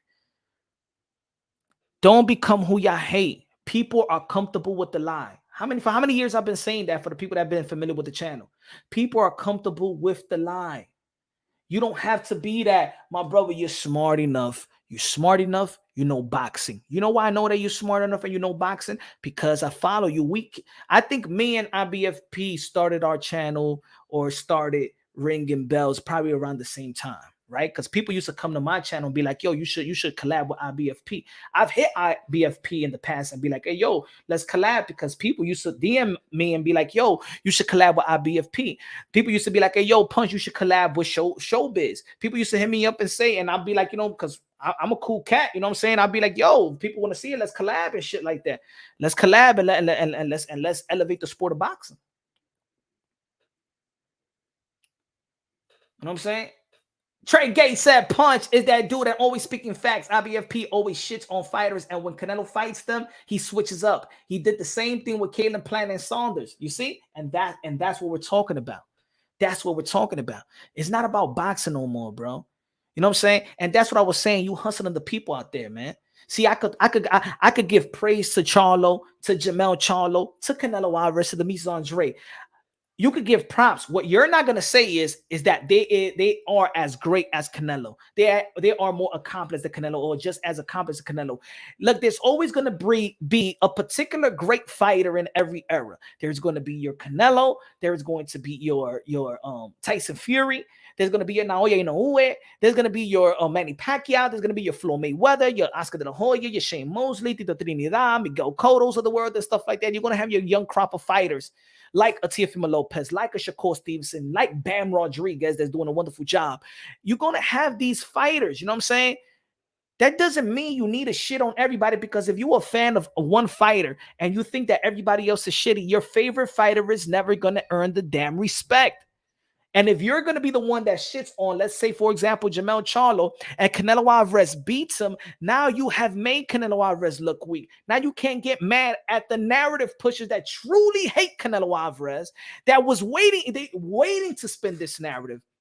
And they're going to spin this narrative very, very bad, very, very negative, because the same people that hate Canelo Alvarez hates Jermell Charlo, because what Jermell Charlo and Deontay Wilder was saying to each other, bro.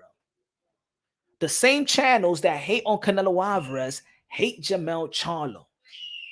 You understand? He said LBC sugar. Now they're not sugar. They're gonna create the narratives, bro. They're gonna create a bad narrative. And this guy, IBFP, you giving them the green light because you already called Jermell Charlo shitty. Facts. IBFP said Bivol was overrated, and as soon as Bivol whoops Canelo, he praises him. Hey, I even thought that Bivol was going to lose to Canelo Alvarez, and I said Canelo Alvarez is in a Black Mamba mode. But then I could be like, hey, yo, Bivol is good. I didn't think that Bivol was all that. I just believe in Canelo Alvarez so much. I got humbled. I got humbled by Bivol. I got humbled by Tyson Fury the first fight. I got humbled by Bivol. I got humbled by Tyson Fury. What's other fighter? There's a lot of young fighters that I thought it was going to be good. Look, Gary Cully lost in the third round. Josh Taylor, I thought back in the days when I was talking about Jerome Boots Ennis, ain't nobody was talking about Jerome Boots Ennis in the community. I was the first one. Matter of fact, I got several of interviews with Jerome Boots Ennis 4 years ago. I was saying that, I think it's going to be Jerome Boots Ennis and Josh Kelly, because Josh Kelly, Olympian with the pedigree, good footwork, entertaining, a showsman. I thought it was going to be him. I wasn't even saying it was going to be Virgil Ortiz yet until Virgil Ortiz really emerged into the fighter that he is right now. And there's going to be a beautiful fight between him, Stanionis, and himself in the same day of Jerome Boots Ennis. You know what I'm saying? There's going to be fighters out there that you're going to think that is great, and then they prove you right. Sometimes then they prove you wrong. Sometimes they... You know what I'm saying? There's a lot of people that was thinking higher of Edgar Berlanga. A lot of people shitting on Edgar Berlanga. But you know what?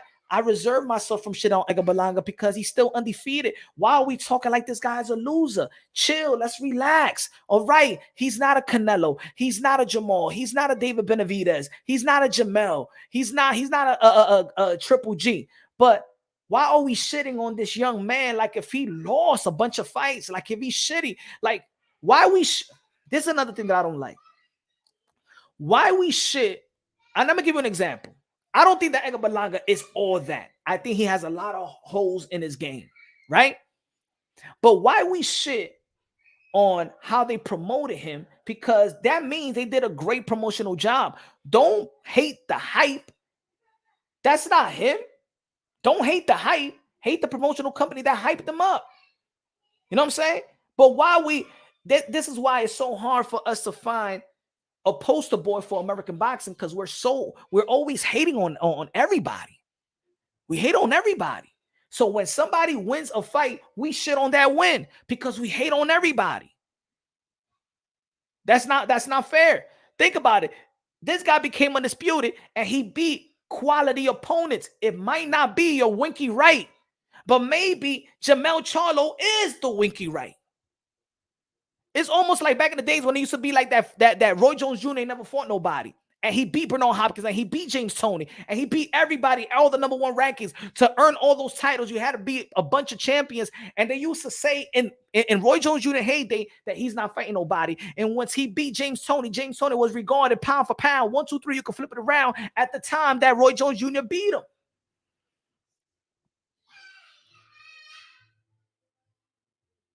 You know what I'm saying? There is no Winky Wright in 154, but you can't call it that division is weak. That division is highly competitive. You know what I'm saying? When you got Fortuna and Erickson Lubin, those are good fighters, but it's competitive. See, 154 is competitive. That's what we like to see. Don't say it's weak because it's competitive. No, the 154-pound division is competitive. The 140-pound division is competitive. Look at the 140-pound. Let me go by the 140 pounds right quick. Look, I can't even, we go beyond top 10. Tio, Josh, Regis Prograis, Ramirez, Cepeda, Barbosa, Hitcherson, and Ryan Garcia. Let's add Ryan Garcia. Let's add the Brandon Lee, Sando Martin. Let's see if Javante Tan Davis move up to the 140. You know what I'm saying? Let's see if Devin Haney moves up to the 140. Matias. Bonse is really good. Yo, and if you match them up, if they don't come ready, they all could. Gary Antoine Russell. I'm all the way to 15. Top 15. That if you match the #1 versus the 15th, is a hard fight. Think about it. If you put Teofimo Lopez, who is #1 in 140, fighting Gary Antoine Russell, and let's say he's number 15. I don't put it number 15. Of course, I put him in the top probably 7, right? But this is how deep. You got Montana Love also. I don't think too high. But look how deep is 140. I just named you 16 fighters that if the #2 fights the number 13, he could lose. That doesn't mean that it's a weak division. Look at 154. You got Danny Garcia. You got Jermell Charlo. You got Tim Zhu. You got Erickson Lubin. You got Fondura that's gonna be coming back up. You know what I'm saying? You can't knock him out. You got Brian Castano.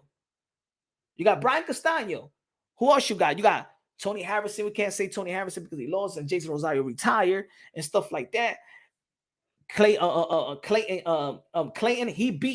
He did beat. Oh, no, he's at 147. I was gonna say he did beat Earl the True Spence in amateurs as well. We don't know if Earl the True Spence gonna be moving up. We got Xander Zayas as well.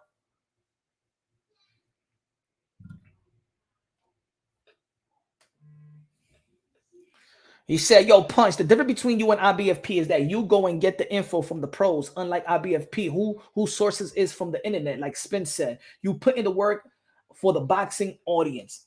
Facts. That's why I don't even know why anybody would compare me, bro. That's like a slap in the face. You would compare me? Like they would compare me to that? And I'm not even saying that he doesn't, but I do my due diligence. I go out there. I show my face. I go media credentials. I've driven to Texas to do media to do media work.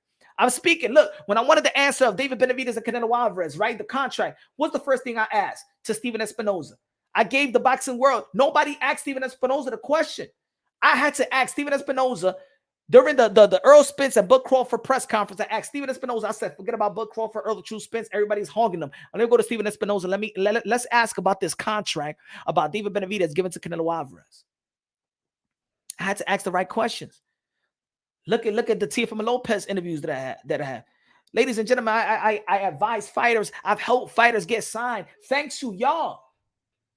This is why. Now let me say this. So y'all can understand the seriousness that when I say let's fight, it's not a game. You know why? Because this channel is not a game and my credibility is not a game. And guess what? You know why I gotta take my channel serious? Do you know why I take my work serious? Because this channel have signed 3 fighters. This little channel has helped 3 fighters get signed. I say 2 because I did have a meeting with Queen, the assistant to Frank Warren, to get the machine from Patterson, New Jersey, a contract. Sending tapes to them, but the pandemic fucked that shit up and stuff like that. So they were prolonging it, and stuff like that. But he is signed to Rock Nation, the machine. Henry Lavazuca Cedeno Martinez is signed to Kenny Porter's management that deals with the PBC as well. Eddie Cedeno Martinez, an Olympian from Dominican Republic, is signed to King's Promotion that is going to be fighting in Atlantic City, July 8th. Go check it out. Henry Cedeno Martinez is going to be signing. I hope these fighters get signed. Not only did I hope these fighters get signed, I hope these fighters get their visa from the Dominican Republic over here to America that never stepped into America, my brother. This is what this channel has done. This is what this channel has done. I take it serious. So when somebody be like, debate, fuck a debate. You got a problem with me? You trying to fuck up my credibility? You trying to fuck up the flow of my channel? You fucking up the paper and you fucking up the opportunities of fighters that I go out there and try to help. That's the difference between my channel and other people. I'm not here for people to agree with me all the time. I don't know it all and stuff like that. But you know what? I educate and I love to be educated. That's the difference between me and them. I don't have an ego. I'm too old, bro. I'm too old to have an ego, man. I'm too old to have an ego. For what, man? I'm living my life, man. I'm just a regular motherfucker, average Joe that love the sport of boxing and do whatever needs to be done to talk about these young fighters. Huh?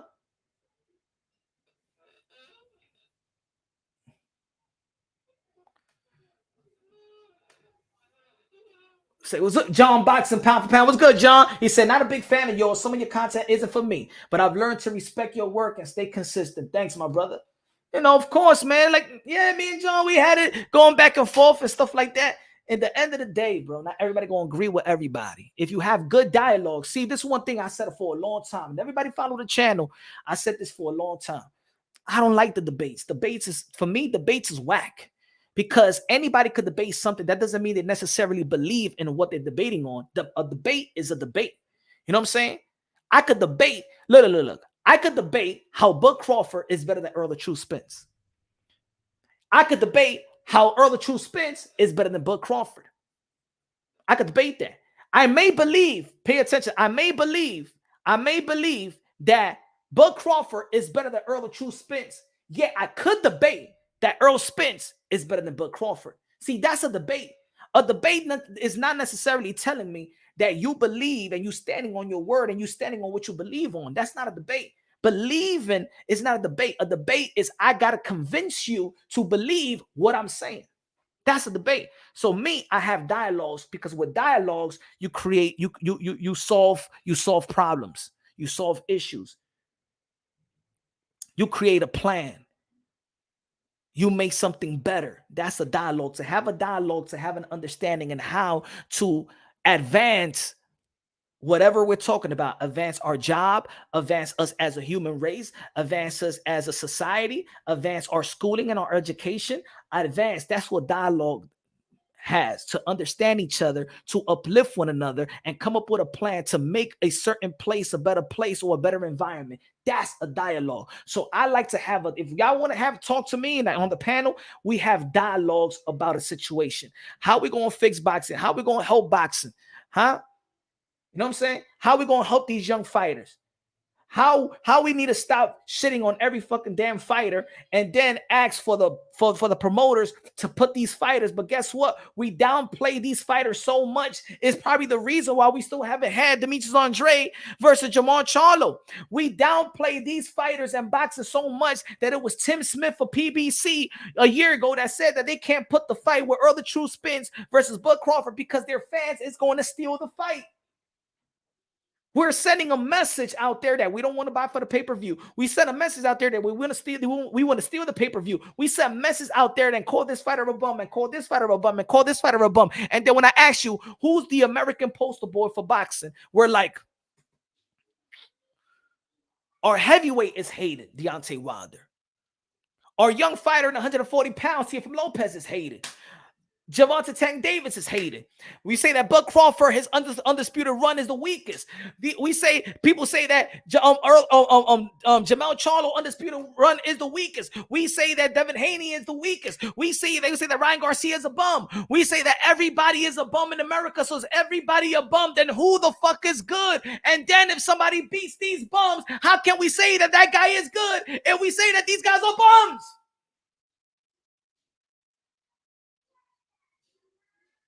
Isn't that what the casual would do? The hardcore boxing fans has become a casual now. So where do we go to speak boxing? See, in the beginning, I used to have panels open and I used to go to these channels and we have debates and we have dialogues, debates and stuff like that. And when I noticed that this community became a cesspool, that is not about boxing and it's only about protecting narratives and enabling the narratives of others. This was what this community has become, a bunch of cesspool. Now I have to do what Punch Drunk Boxing has to do. That's it. I'm not going around seeing a bunch of channels no more. I'm not going around seeing Ayo and pumping every channel. Ayo, go to subscribe to them, because I already did that before. Some of the people that said subscribe to them, they shitted on me. They became snakes.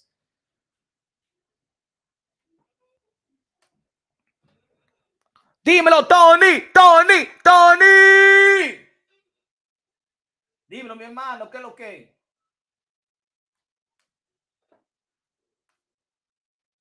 My fault. I got you right here. My fault. I missed it. At what weight class are they fighting? I don't know. I think it's going to be 168. I think it's going to be 168.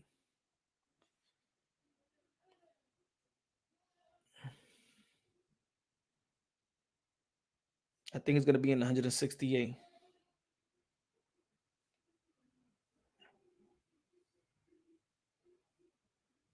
And look, I am happy. Look, maybe Jermall Charlo. Let's talk about a little bit of Jermall Charlo. Maybe Jermall Charlo didn't get his opportunity.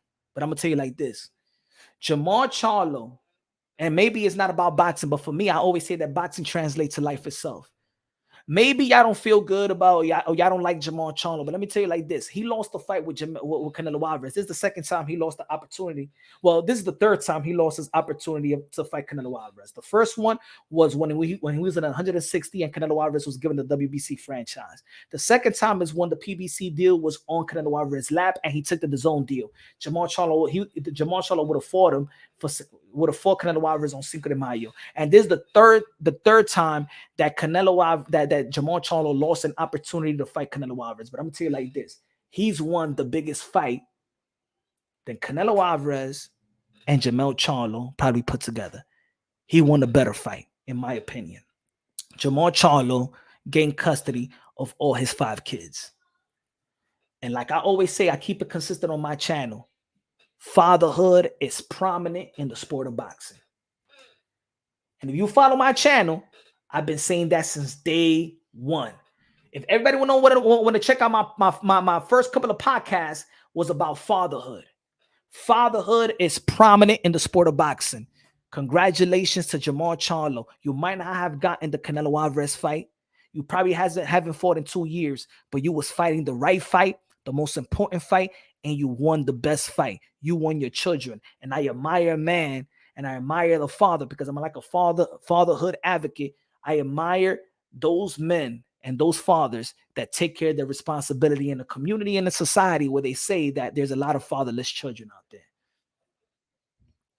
So you might not have gotten Canelo Alvarez, but you got your 5 kids. And there may be champions and there may be a lot of fighters out there that has gotten a lot of opportunities that's still fighting for their kids and don't have their heart, their soul, their treasure with them. But you did what you have to do to gain your kids. Another father would have gave up.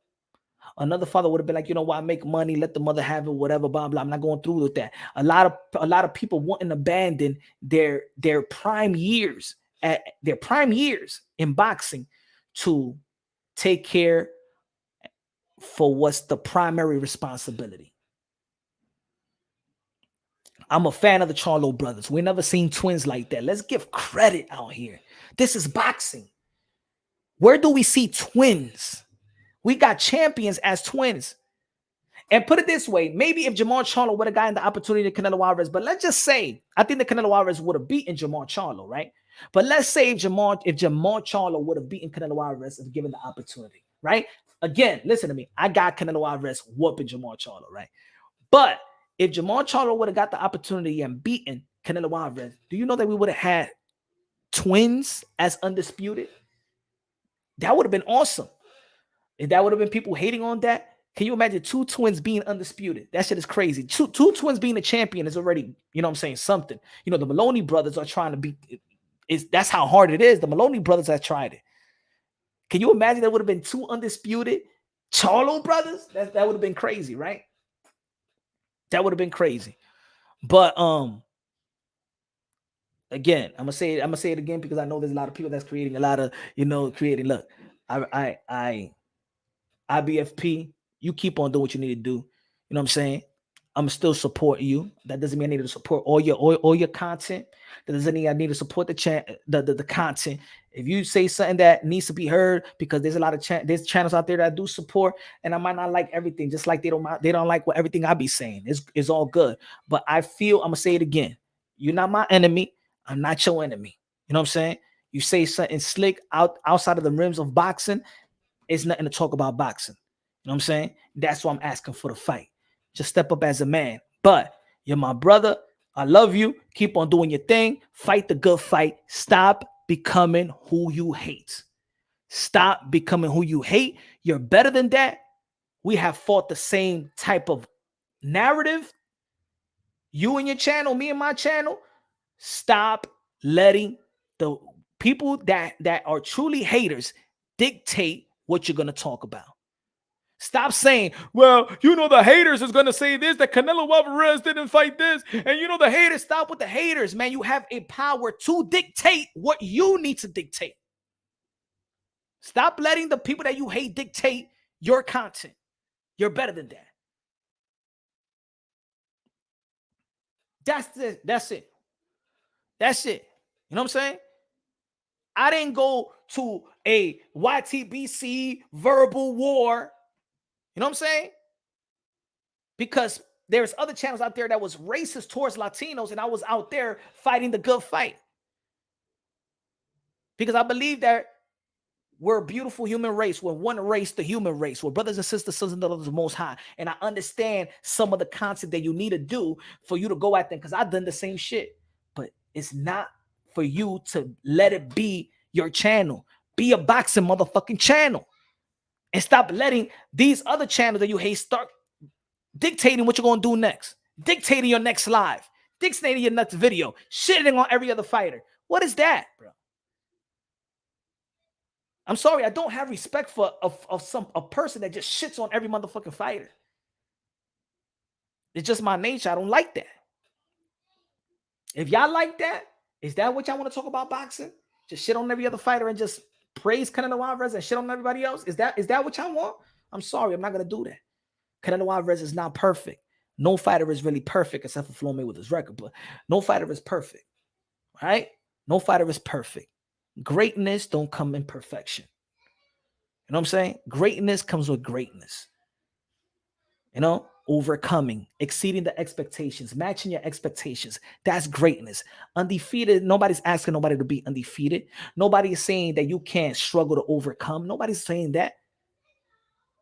Nobody's saying, oh my God, if you get chin check, everybody gonna say that you got a weak chin. Nobody's saying you get dropped, you're a weak man. If you get dropped, you rise back up.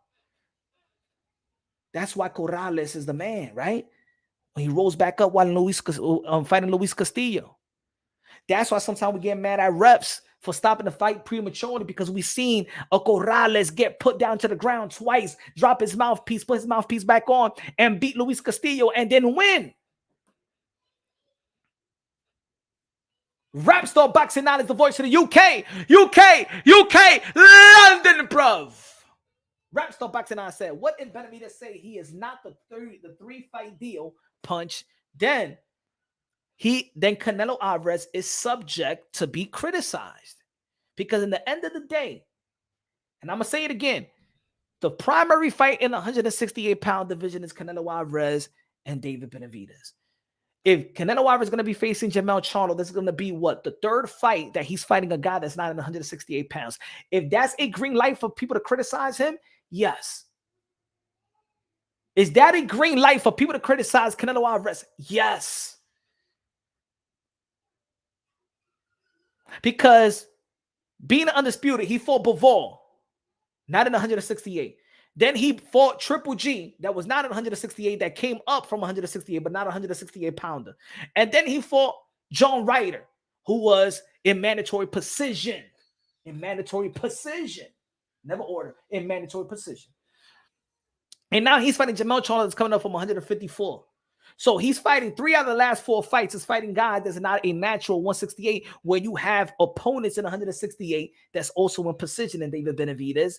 I think that Morrell was too green, in my opinion. I don't think that matter of fact, to be honest, I think that Jermell Charlo deserves a Canelo Alvarez more than Morrell, David Morrell. I do think so. I think Morrell, I don't think that he's in position to get an opportunity at Canelo Alvarez over than these guys. I don't think so. You know what I'm saying? If we want to talk about the history, and the reason why I say that this is a good fight as well is because, again, Jermell Charlo and Canelo Alvarez at 154. I'm still, you know, it's kind of weird that Jermell Charlo hasn't moved up. You know what I'm saying? It's kind of weird that Jermell Charlo hasn't moved up, because Canelo Alvarez, Demetrius Andre, they was all around the same. Charles Hatley, they was all 154 around the same time. And let me give you an example of why I believe that Canelo Alvarez and Jermell Charlo is probably way long overdue. I think it was a potential fight. Let me get you right here. And both of them at the time was with Golden Boy. Both of them at the time was with Golden Boy, I believe, or was it Jermell Charlo that was with Golden Boy, not Jermell Charlo? Hold on. But let me get you right here. I got you right here. Watch this. So sometimes we got to go back to their history and why I feel like that's a good fight. That's a deserving fight. Give me 1 second right here. Give me 1 second. Watch. Boom. What year? 2014. Let me see if it was 14. Let's go by the month. Let's go August. Let's see if it's there. Category. Let's go to junior middleweight. Let's go right here. Boom. There you go. Look at that. Damn, man, I'm good. Damn, I'm good, y'all. Look how fast I find it. 2014. Who is champion? Demetrius Andre. Who did Canelo Alvarez fight?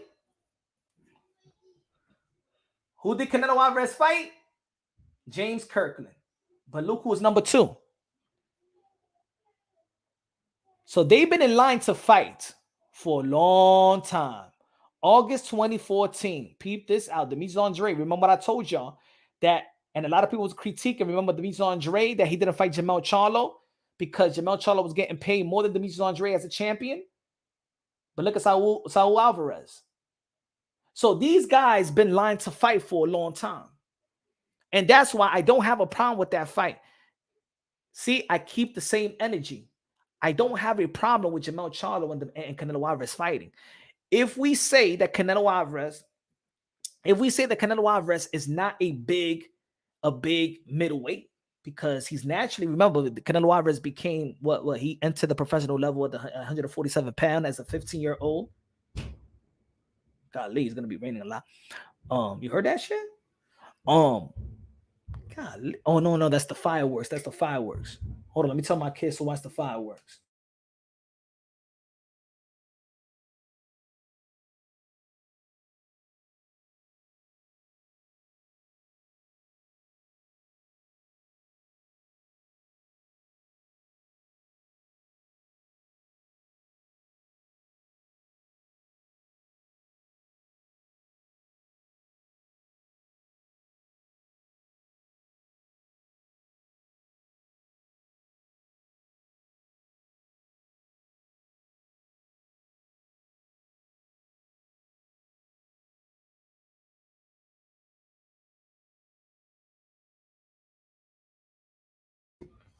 My fault. My fault.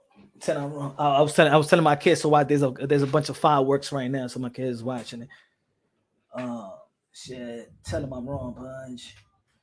Joe Flores said Canelo and Charlo fight will be good and entertaining for sure. Look, stylistically, see, Jermell Charlo has become a great, the best version of himself. Jermell Charlo has become a complete fighter, bro. Jermell Charlo's footwork, punch selections, and stuff like that. He's stronger. He's more serious about the game. He's more focused. You know what I'm saying? Yo, Jermell Charlo is going to be a problem. I'm going to say it right here. It's not going to be easy for Canelo Alvarez. No, it's not. Because Jermell Charlo, this is going to be, look, it's going to be, the only thing with Jermell Charlo is that he doesn't throw enough punches. But when he does throw enough punches, like I was saying, leading up to the Brian Castano fight, you know what I'm saying? When he was throwing enough punches, it was very, very good. It was very, very good. When he throws enough punches, he's very, very hard to beat. You know what I'm saying? I think that Canelo Alvarez and Jermell Charlo does have the same type of issue in which their output for their size is not enough. Canelo Alvarez should be throwing just as much punches or even more than Bivol because he's the smaller guy. The bigger guy shouldn't be throwing more punches than you. You know what I'm saying? In the 168-pound division, he's been doing good. But I believe that the stamina of Canelo Alvarez has been declining a lot. You know what I'm saying? Versus Bivol, he's getting tired in the 3rd round. Versus Triple G, he's getting tired in the 7th round.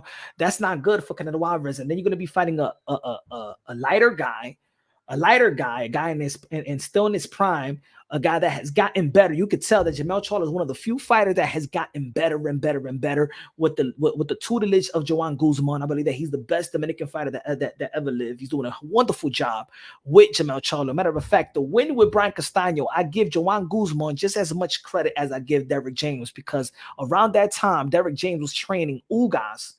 He put all his effort on Ugas, and Joan Guzman was doing pre-camp and camp, living with Jermell Charlo. So Joan Guzman has done a wonderful job. If any other fighter needs a second coach or a new trainer, everybody should be looking at Joan Guzman. He's implementing the footwork and the punch selection and the mixing of the punches with Jermell Charlo. He is looking elusive with Joan Guzman, and that elusiveness is going to give problems to Canelo Alvarez if he is a stationary fighter looking for the one-hitter quitter.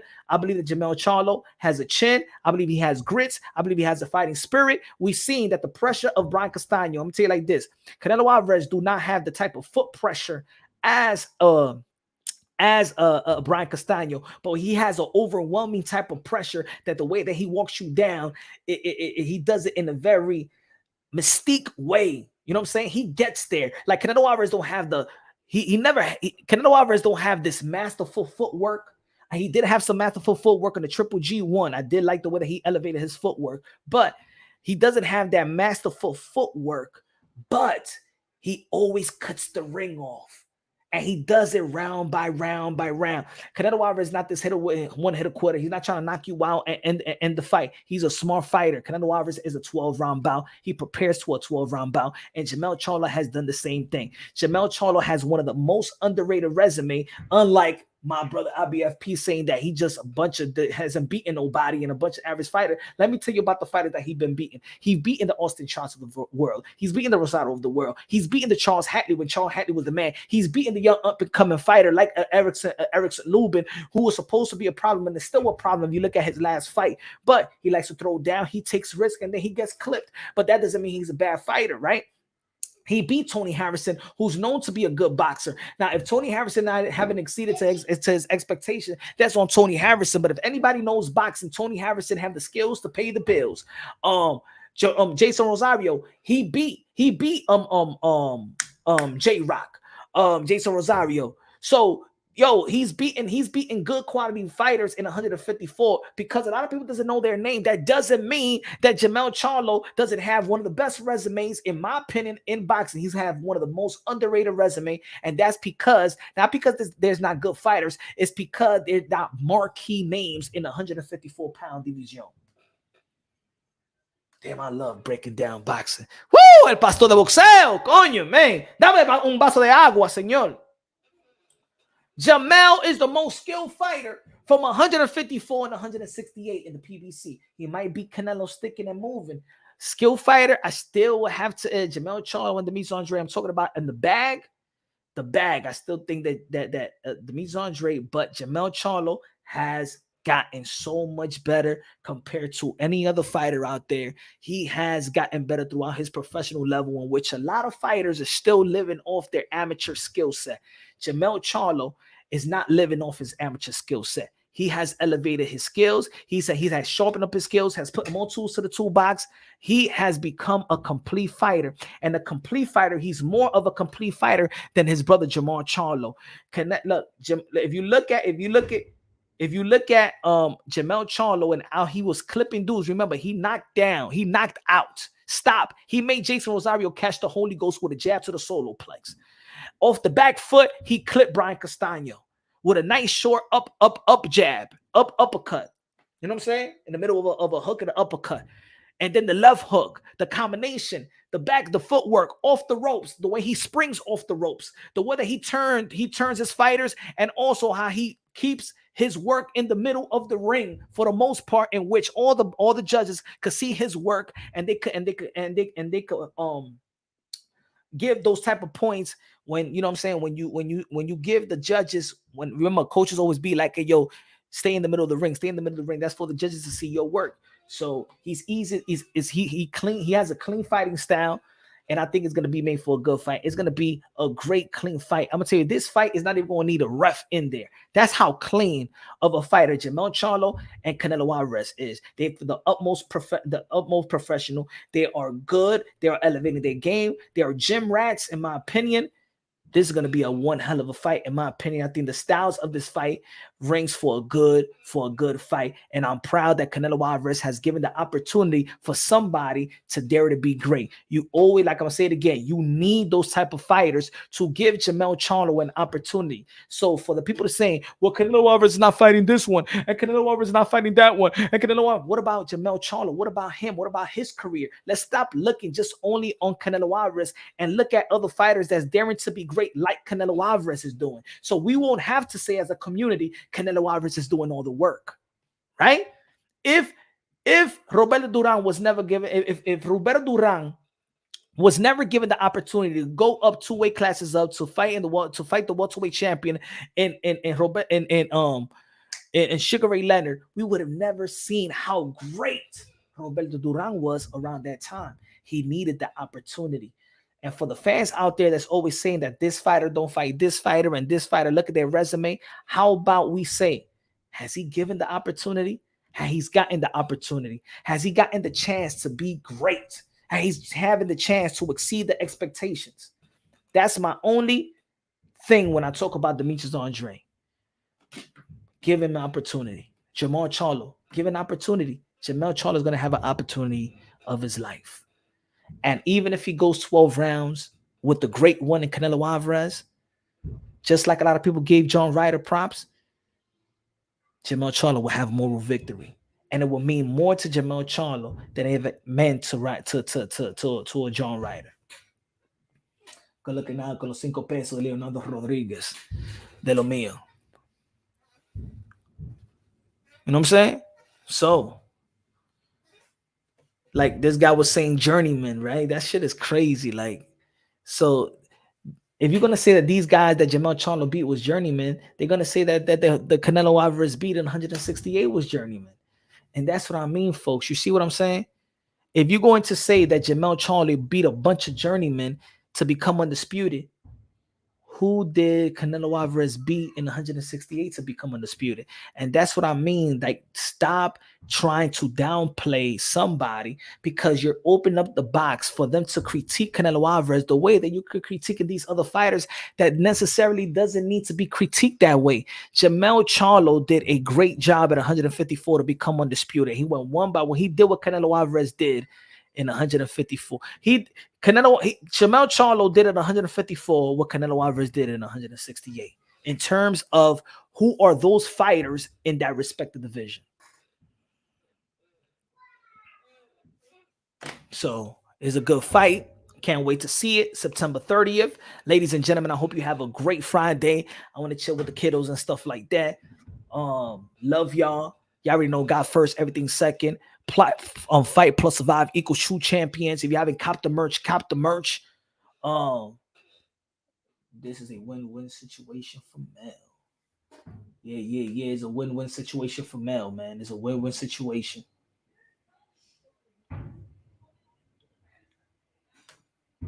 I got that. Good looking out. Domingo Bonilla, what's good, brother? What's good, man? King, peace, king. All right, guys. Let me shave anything popping. The haters left. Punch wants to buy. The haters left. Life and Logic in the building. What's good, man? Joe Flores in the building. What's good? Jackie Hernandez in the building. Charles Edward Cheese in the building, man. Props to you. Rudy in the building. What's good? He said, I feel, hey, yo, oh, yeah, I want to say this. Demetrius Andre versus Jermall Charlo on the co-main. Shit, that would be good, man. That would be good. Let me see.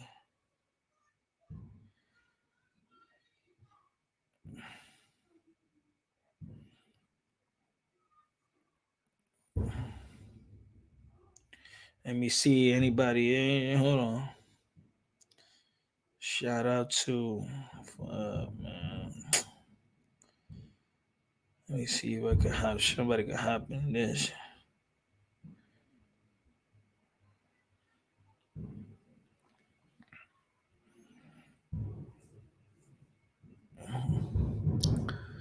Oh, give me 1 second, y'all.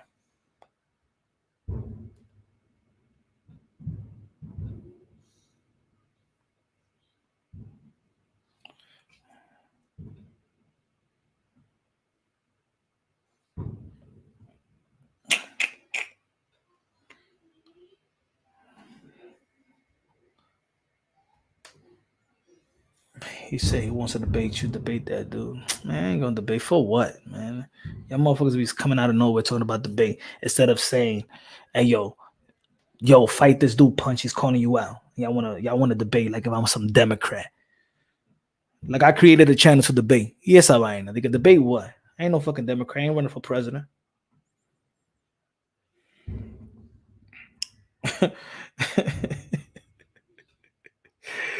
Motherfucker thinks I'm running for president or something like that.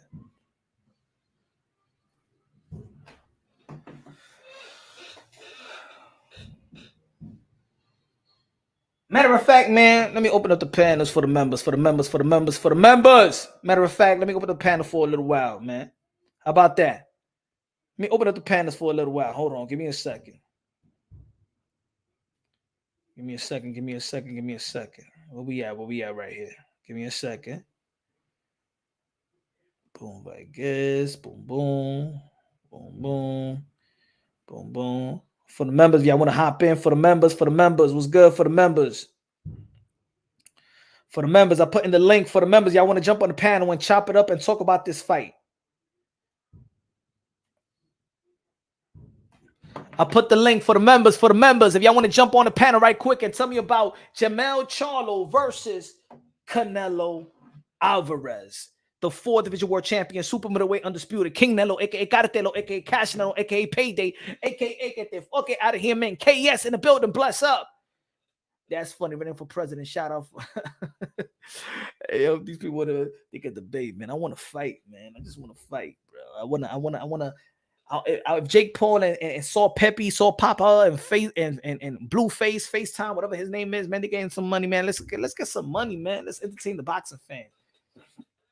They get debate. I don't even know what to debate about. Fighting someone that's on YouTube is unrealistic. A debate? No, that's not. That's what?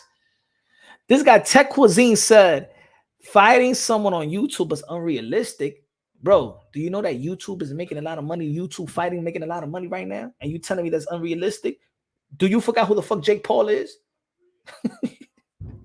Do you forgot who Jake Paul is? Bro. Think it unrealistic. You forgot who KSI is? He said this is unrealistic. My brother, yo, do you forget? Domingo Bonilla, di que debate. Eso de que debate.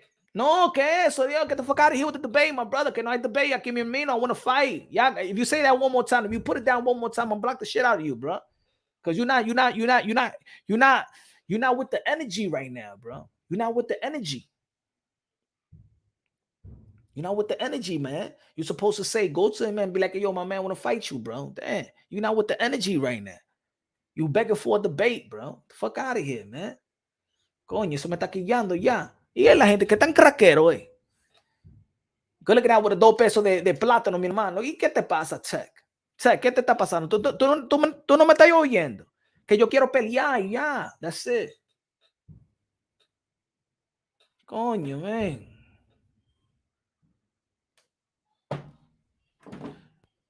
I said someone is ain't. If they don't show face on YouTube, they won't do it in person. But you know, so I don't want to talk to nobody in person. I mean, I don't want to talk to nobody like that, especially him. Y'all bluffing anyway, though. Nah, we're no bluffing over here, brother. No bluffing over here. I think the people that when I say it, they think I'm bluffing. I'm not bluffing at all, my brother. I'm not bluffing at all, man. I don't know, bro. I go everywhere. Everybody see me. Even my haters see me, and they stay shut. I see my haters.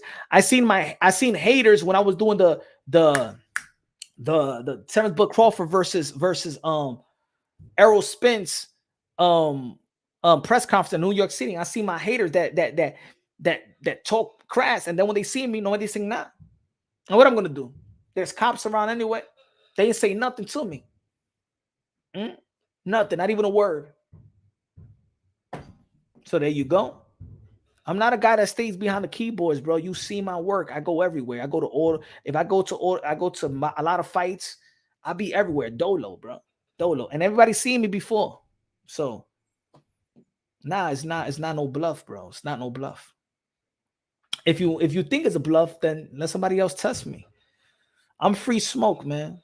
I'm the freest smoke in this YTBC, bro.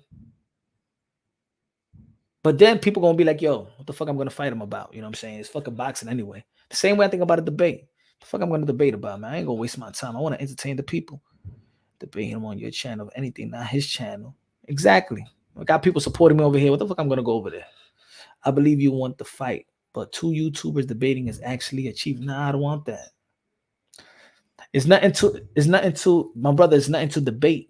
That's what I'm saying. It's nothing to debate. What are we going to debate? You ever asked the question what he want to debate about? He don't even know what he want to debate about. Because he already came with the only topic that he probably don't like is the Meech and Andre topic. And he already came over here. There's nothing to debate, bro. It's just nothing to debate. I don't know what y'all, if there's nothing to debate, there's nothing to debate. There were certain things that I would debate, like the Devin Haney or the Tiffany Lopez situation when it was, you know, the WBC franchise and the Undisputed and stuff like that. There was things I'm interested in debating. I don't have nothing to debate. Exactly. Thank you, Life and Logic. Lead the debate for the politician y esa vaina. Yo no soy politician. Yo no fui para la escuela para esa vaina. La gente tiene miedo. Eso es lo que es, Domingo. Eso es lo que es. Dice que no, habla con él. Habla con él, pero habla con él. Que yo no quiero hablar con ese tigre, señor. Yo no quiero hablar con ese tigre. Yo quiero pelear y ya. ¿Y qué le va a pasar a la gente, verdad? Bonilla. Ellos no quieren pelear. Siempre cuando yo digo peleando, oh, Punch Your Boxing is always going to say he want to fight. ¿Pero qué tú quieres que yo haga? Un debate. I don't understand. A fight could end in like 3 minutes. A debate is going to last like an hour y cogiendo mi tiempo y para yendo para otro canal. Y dime, ¿y qué eso va a hacer para mí? What is it going to do for me? No, sí, no, mi hermano, ¿verdad? Yo no entiendo la gente. HLD in the building. What's good, man? Man, you got me tripping. Like, what the fuck is Punch Drunk doing? I saw the link, but no, I didn't know if you were what you trying to do. Say it again. I didn't know what you were trying to do. I was like, all right, I saw the link to finish the show. So I'm like, so this is how you be putting out some member stuff? Dilo otra vez. No te oí. Dilo otra vez. Here, let me get my, I'm trying to get my headset. That I didn't get what you were trying to do when you put up the link. Oh no! I said. Anybody want to jump on the panel and stuff like that? I'm gonna send a link to the membership. Ah, okay. I thought you ended the show, man. No. I'm still on. Dímelo, HLD. Yo, my bad. The PBC, Canelo Alvarez, Jermell Charlo. Everybody got yo, and this is what Al Heyman is good at. because in reality, once you hear a lot of people talking about negotiations, it's not really the fight, because Al Heyman does not let nobody talk about the negotiations. If anything is out, he would dead the negotiation. I know that for a fact. If anything leaks out, he ends the negotiations. He won't deal with them. So the way they kept this a secret, wow, it took everybody off guard. I don't know if it's so much of a secret, Punch. If you really, I mean, it's but not me. Remember, I did the video a month ago. Oh no, but I'm just talking about here. Let me get my headset on because I don't think you can hear me right. I hear you good. I don't hear you right.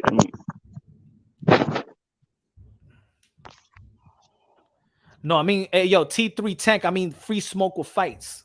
That's what I mean, free smoke. It's the free smoke that free. I don't know. I don't know. Yo, HOD, yo no entiendo la gente aquí alguna vez. Like you tell them exactly what you want. Like if you tell somebody what you want and somebody's keep on pressing you on something that you don't want. Like if I say, yo, I want to have a fight, pero no habla con él, pero I want to have a fight, pero habla con él, I want to have a fight, pero habla con él. Pero esto craqueros son la gente aquí.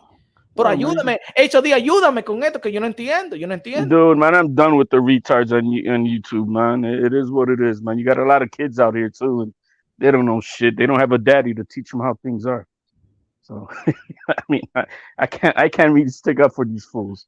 But as far as this fight goes, man, little by little, Mel was and Mal, like in that interview that they both had in what was that with I Am Athlete with Steven Jackson? No, with I Am Athlete with Brandon Marshall.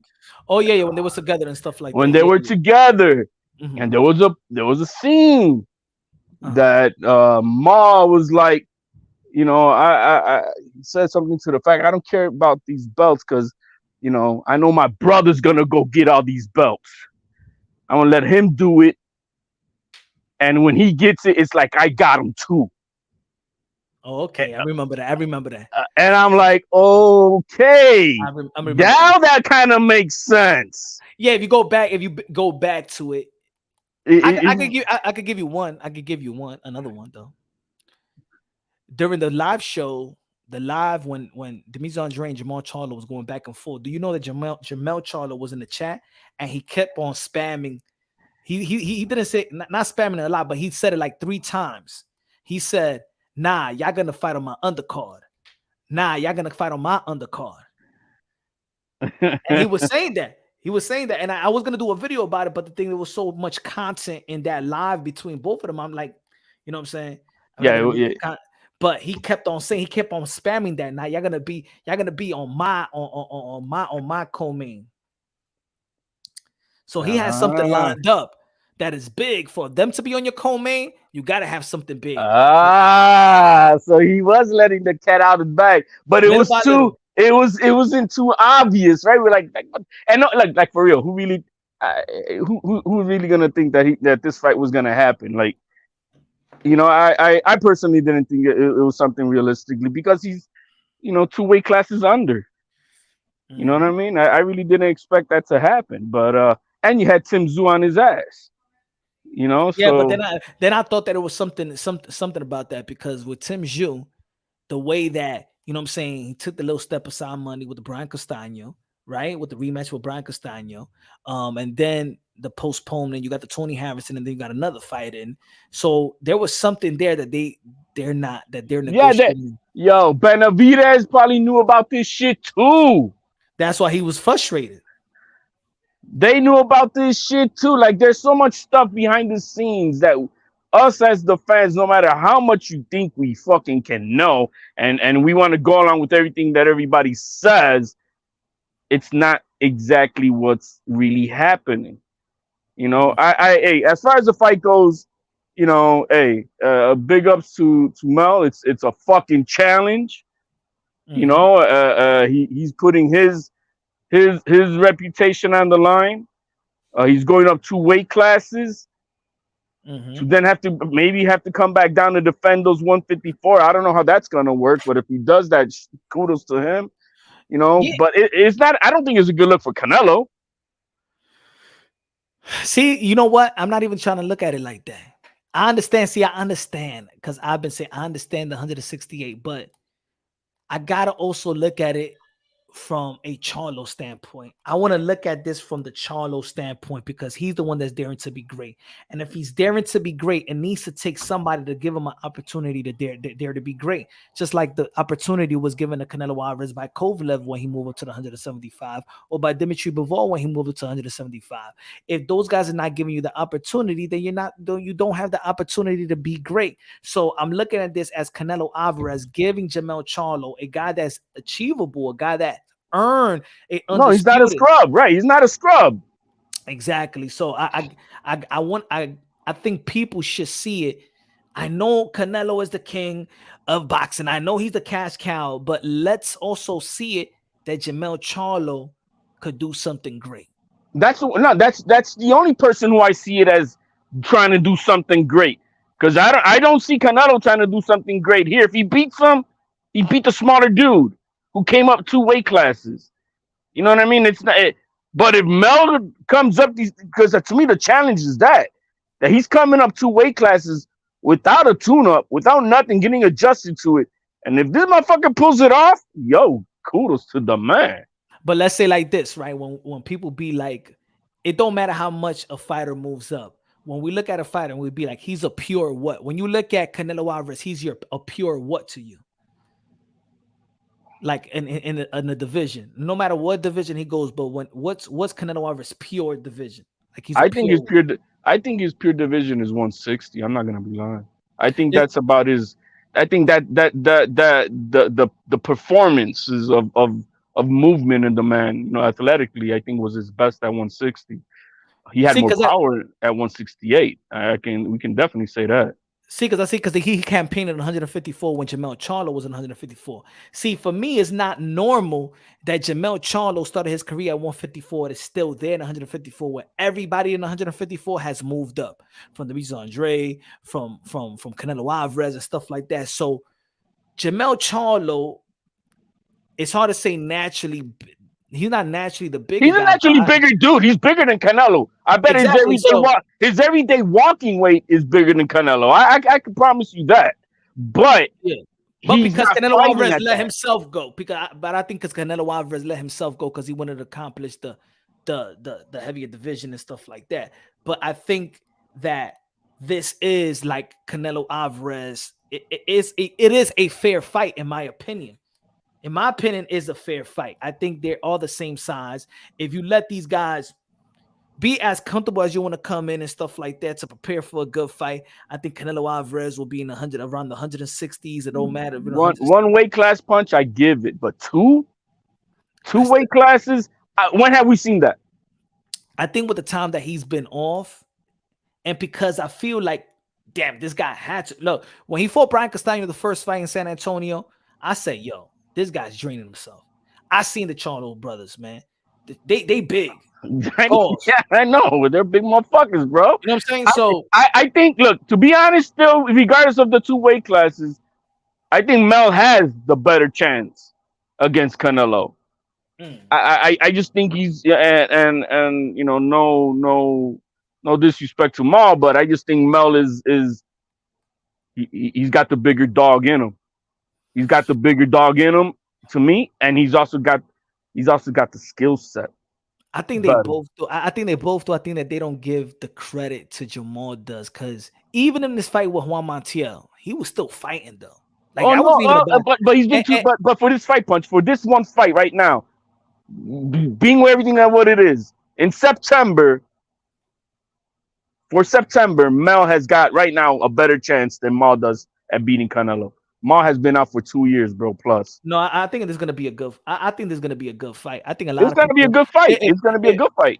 Am I getting the names mixed up? Maybe Mel is 154, right? I get him. Yeah, Mel. All right, so I believe Mel has a better chance of beating Canelo than Mal does in September. If they were to say which one of the two, I think with the elusiveness of Jermell Charlo and the way that he's grown as an elusive fighter, and with the punch selection and throwing more punches with the help of Juan Guzman, I do think that Jermell Charlo is going to surprise a lot of people. There's a lot of people that feel like Jermell Charlo is going away in the 5-6 rounds, then y'all not respecting his growth. No, You're not respecting his growth. I don't think so because I don't look, man. If Caleb Plant was able to last as long as he did, I got Charlo busting Plant up, right? So I know I think he's gonna be able to then last as.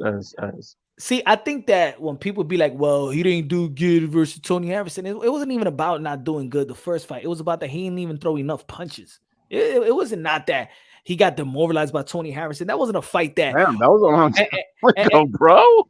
No, but I'm saying, but people mentioned that. You know what I'm saying? Well, he didn't do good versus Tony Harrison in the first fight, but he knocked him out in the second fight. And the Brian Castano, well, we thought that he lost, but what he did in the second fight, so he rewrote the wrong, bro. You know what I'm saying? He rewrote the wrong. Just like with Anthony Joshua, when he got the rematch with Andy Ruiz, he rewrote the wrong. That's good. You know what I'm saying? I think that people can fall in love with perfection. You know what I'm saying? Yeah, they hate Floyd Mayweather, but they're looking for perfection. There's too much of the perfection. This is the fight game, and it is what it is. But as far as promotional goes, man, shout out to Al Heyman and Espinoza. He probably had to been into that, but they took that idea from the takeover. I don't give a fuck what anybody says. The takeover wanted that undisputed versus undisputed. That's what he wanted to see. That's what he wanted to shoot for. It would have been a badass fucking promotion. But hey, shout out to these guys. They took that idea and it looks badass. Look at it on paper and they put it out. Undisputed versus undisputed. That shit looks gangster, bro. They took it from the girls too. It was Katie Taylor versus Chantel Cameron. Yeah. Well, they were the first ones to go ahead and do that. Yeah. Katie Taylor moved up to the 140 to get that fight. And now we're going to see it in the rematch as well. If Amanda Serrano does beat Heather Hardy, then it's an undisputed versus undisputed. You think you'll see that against Chantel with Amanda? No, we're gonna see Amanda Katie Taylor because Katie Taylor never lost her belt. Remember, she fought for Chantel Cameron's belt. Oh man, I'm not so excited about that fight no more, man. I want to see Bumgarner and Amanda Serrano in Puerto Rico in El Coliseo. I want to see that. That's what I want to see. That's a big money fight. No, that's a good fight too. It's a good fight. In Puerto Rico, man, I would love to see that fight. That's me. And the style's gonna mesh because it's gonna be ugly, bro. It's gonna be ugly. The style's gonna mesh. But anyway, man, this was a good fight, man. You know, shout out to Mel, man, for taking out the motherfucking challenge, daring to be great. And you know, hey, whatever happens. You can't shoot the man in the foot, you know, for whatever the outcome is. And if he overcomes this shit, damn. Forget it. If he beats Canelo. You can forget about Spence Crawford #1 pound for pound. Cause I'm sorry, this man will be #1. Hey, yo, he's already see. That's the difference between me and them. They don't even have him on a pound for pound list. Come on, ESPN and all these guys don't even have him on the pound for pound. You come up 2 weight classes. Matter of fact, I had him top 5. You know what I'm saying? The only reason why I moved him one step down is because Bud Crawford did fight the Indonesian, which is still not a good fight. But Jermell Charlo's been inactive. I didn't want to take him out, but I put him #6. But he's been on my #5 for a while. Teofimo Lopez with the win with John Taylor, I've put him at #4. Well, everybody's got these, you know. I don't really fuck with that pound for pound. If I have like a top 10 best fighters in the world, right? They just put just 10 best fighters in the world, and I don't know whatever rules you want to put. I don't have it. I would just put the top 10 best fighters. That's it. But if it has to do with weight classes and this and that, I don't know whatever other rules I'm not into. That's why I don't do a list of those things. But man, if Mel is to pull this off, shit, bro, he'd be undisputed in 2 weight classes at the same time. and then if Bud Crawford, oh man, and come on, Bud, let's have a triple. Or Spence pulls it. Hey, Spence gonna beat the shit out of Crawford. That's what I don't know where you got it, but that's how I got it. It's a 50-50 fight, but the only way that I could break down a 50-50 fight, I could only go by the technical side of things. I feel like True Spence got the best motor outside of Chocolatito. We got his punches. He got punch resistance. His power carries to the later rounds. His output is like a machine. Again, it carries to the later rounds. If he's gonna start off quick, is Bud Crawford going to come with another game plan and start as quick. Don't not just as quick as Earl the True Spins, but quicker that he's been. Because once Earl the True Spins get these points in, it's gonna be hard to win even the rounds with Earl the True Spins. But I believe that he's predictable, and I think that Bud Crawford is unpredictable. And I think that his unpredictability and the way that he could switch or come with another game plan and adjust could offset Earl the True Spins. But I think he's not gonna. Nobody's gonna dog Earl the True Spins. Look, the only way Crawford could win this fight if he stops Spence. That's the way I see it. The only way Crawford is gonna beat Spence if he stops him. He ain't gonna beat him on the points. He ain't gonna beat him on points. So there's now it's it's us two. We do respect Canelo Alvarez and Jermell Charlo for this fight, but we know that Canelo Alvarez is going to get critiqued by the hecklers and his detractors. And I do believe that even if he does get critique, if Canelo Alvarez does get critique, I believe it is just due. As much as I like this fight, I can't knock the people that see Canelo Alvarez still giving 150 Jermell Charlo the opportunity when he had a David Benavidez in front of him. Yeah, as much as I respect this fight, I respect Canelo Alvarez. I'm not mad at Canelo Alvarez. I'm happy of this pick. I'm happy for Jermell Charlo. I'm more happy than Jermell Charlo. But I can, but side. I love it. I love it as a sport and as a business. I love it as a sport. On the business side, this is my opinion. I think the way it is, if they throw the baddest motherfucker at 168 right now, which is Benavidez, to challenge, the baddest guy that could challenge Canelo right now at 168 is Benavidez. But if they were to throw him in and Canelo beats him, then there's no big bucks to be made down the line with Canelo fighting a Charlo. It's not going to be as big as as it is right now, being the first one. So if Canelo beats Mel, then that builds up a bigger fight with either Benavidez or I don't know, Morel. I don't know who else is in the mix for that shit. But it makes those fights even bigger. So now we're thinking about three. Jermell, I'm thinking Andre is out completely with Jermell in. Jamal, Benavidez. Or, I feel like Jamal and Andre should be in the co-main or could have their own event, but I believe they could be in the co-main and make this fight. Can you imagine the press conference and on the table you got Jamal Charlo, and Canelo Alvarez and Demetrius Andre sitting side by side, the brothers sitting side by side? Can you? That would be an epic press conference. Bro. Can you imagine the press conference in that shit, bro? It's epic, bro. They need to bring that shit. I'm gonna tell you that press conference. If we think that Jermell Charlo and Canelo Alvarez could do, let's say if people say 500 to 600K pay-per-view buys. If you add Jermall Charlo and Demetrius Andre, because of the promotion, I do think it reaches to $1 million. I think so too. I think it's just the build-up. It will give up. The build-up would be too crazy because it's not gonna be, hey man, it's not gonna be dry toast like we were seeing with Crawford and Spence, and it's just not that dry, bro. These motherfuckers are gonna be yakking, bro. They're gonna be yakking at each other like motherfuckers. That's fun to watch right there. I think they need to do that. If they're smart, I think they would do that because it's not going to be a lot of money to set up, a Mall and Boo Boo on the undercard. I don't, you know what I mean? It's not going to dry that well up. Yeah, I think if you do give them, if you give them the same type of price, you give them $2 million a piece or 1.8, something like 1.8. And Boo Boo can't turn it down. You better take that motherfucker. I'm going to tell you that right now. They offer you to be on the undercard, bro, co-main event or some shit. You better take it. Shh, calladito, take it. Nah, he said he would. Hey, you better take it, calladito, man. Just go take that motherfucker and do your thing. But okay, I would love that, bro, because hey, maybe that co-main could be a fight down the line for maybe one of the two fights that are left on Canelo's thing. You never know. But I think it's gonna be fun. it's a shocker. I'm like, oh man, well, where's the legacy for Canelo in a sense, right? Because that's what he always be chirping. That's what we thinking that he's on, and I even defended him on that shit. Like, all right, look, the man's trying to, he's seeking greatness, but what does Canelo get out of this by beating Mel? You know what I mean? He's not getting a belt. He's not getting more.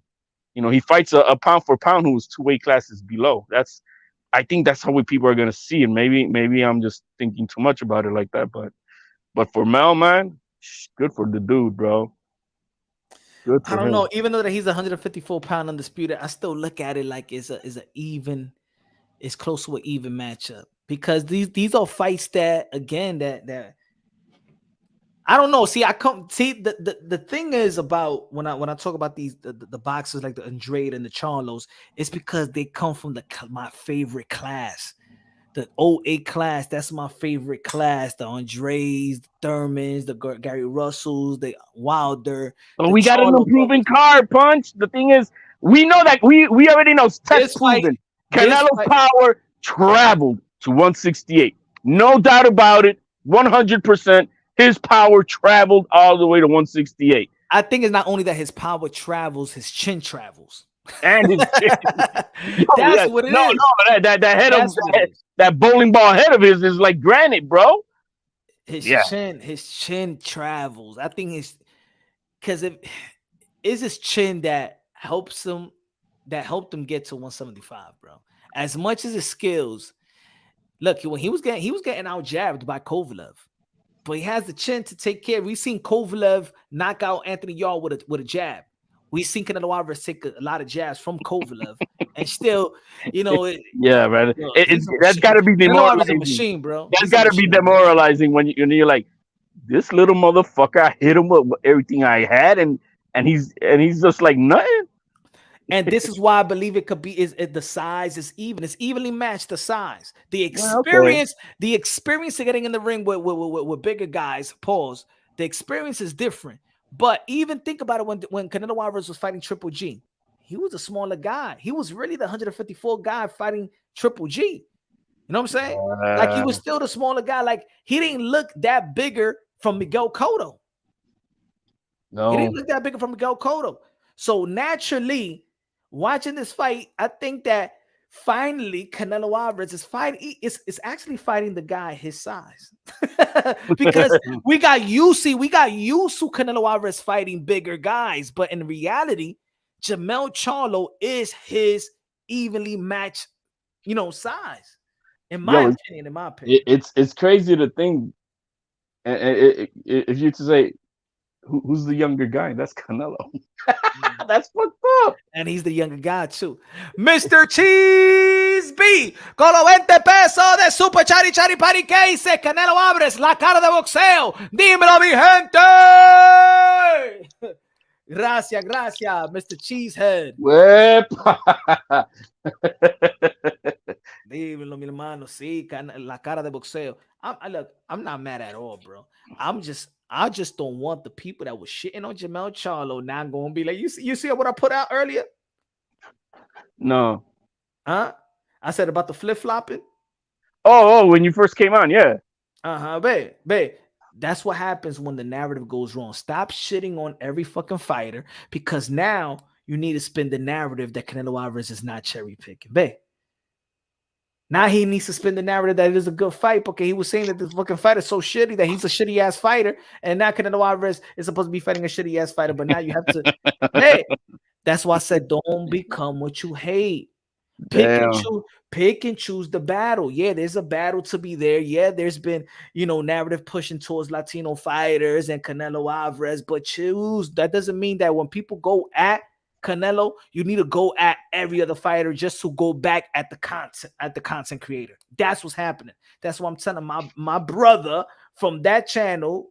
Stop going after the. Oye, pero ese es tu hermano, ¿verdad? Ese es hermano de él es dominicano también, ¿no? ¿O no?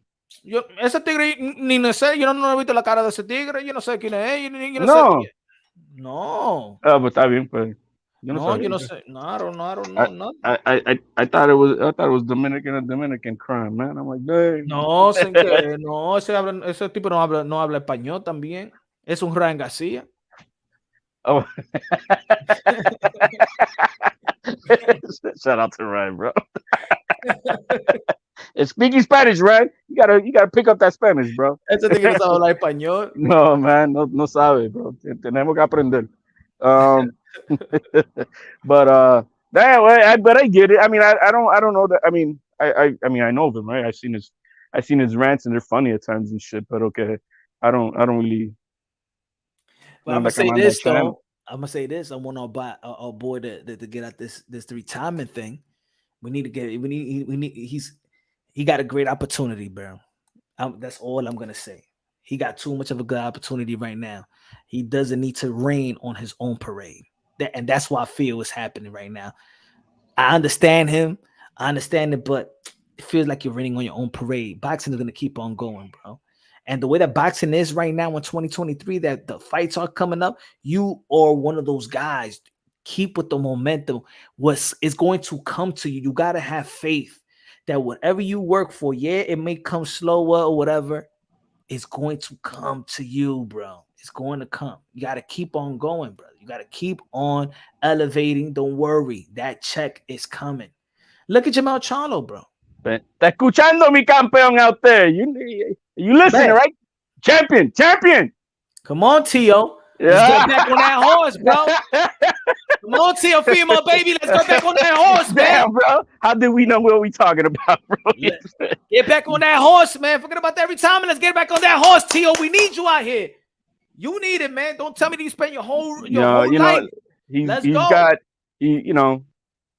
I look, I respect Tio. I respect, if he's doing whatever he's doing for the right reasons, and he's gonna I respect it.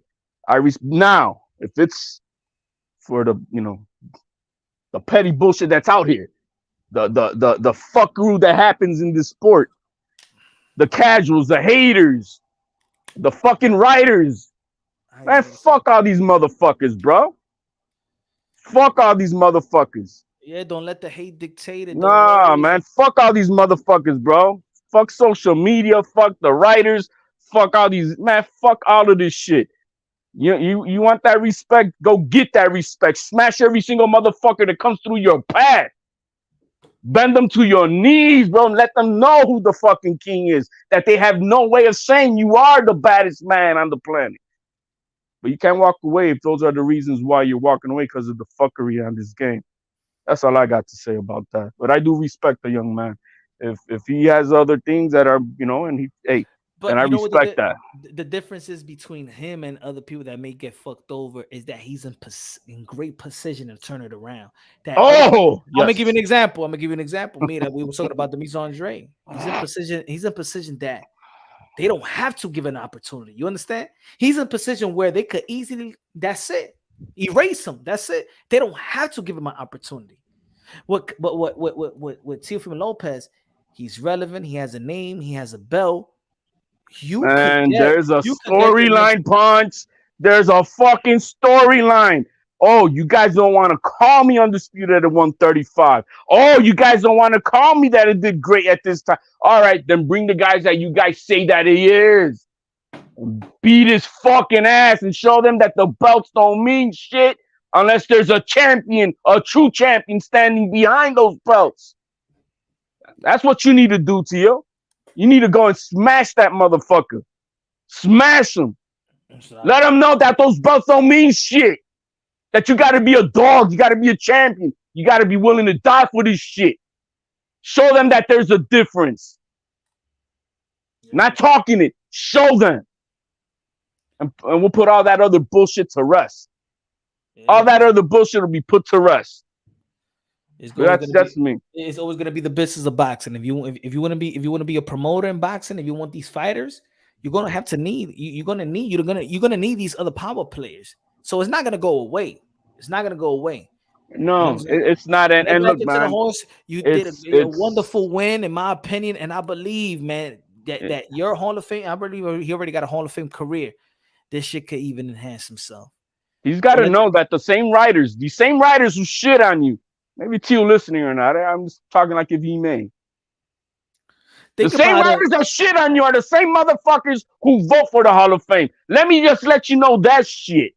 It's a popularity contest.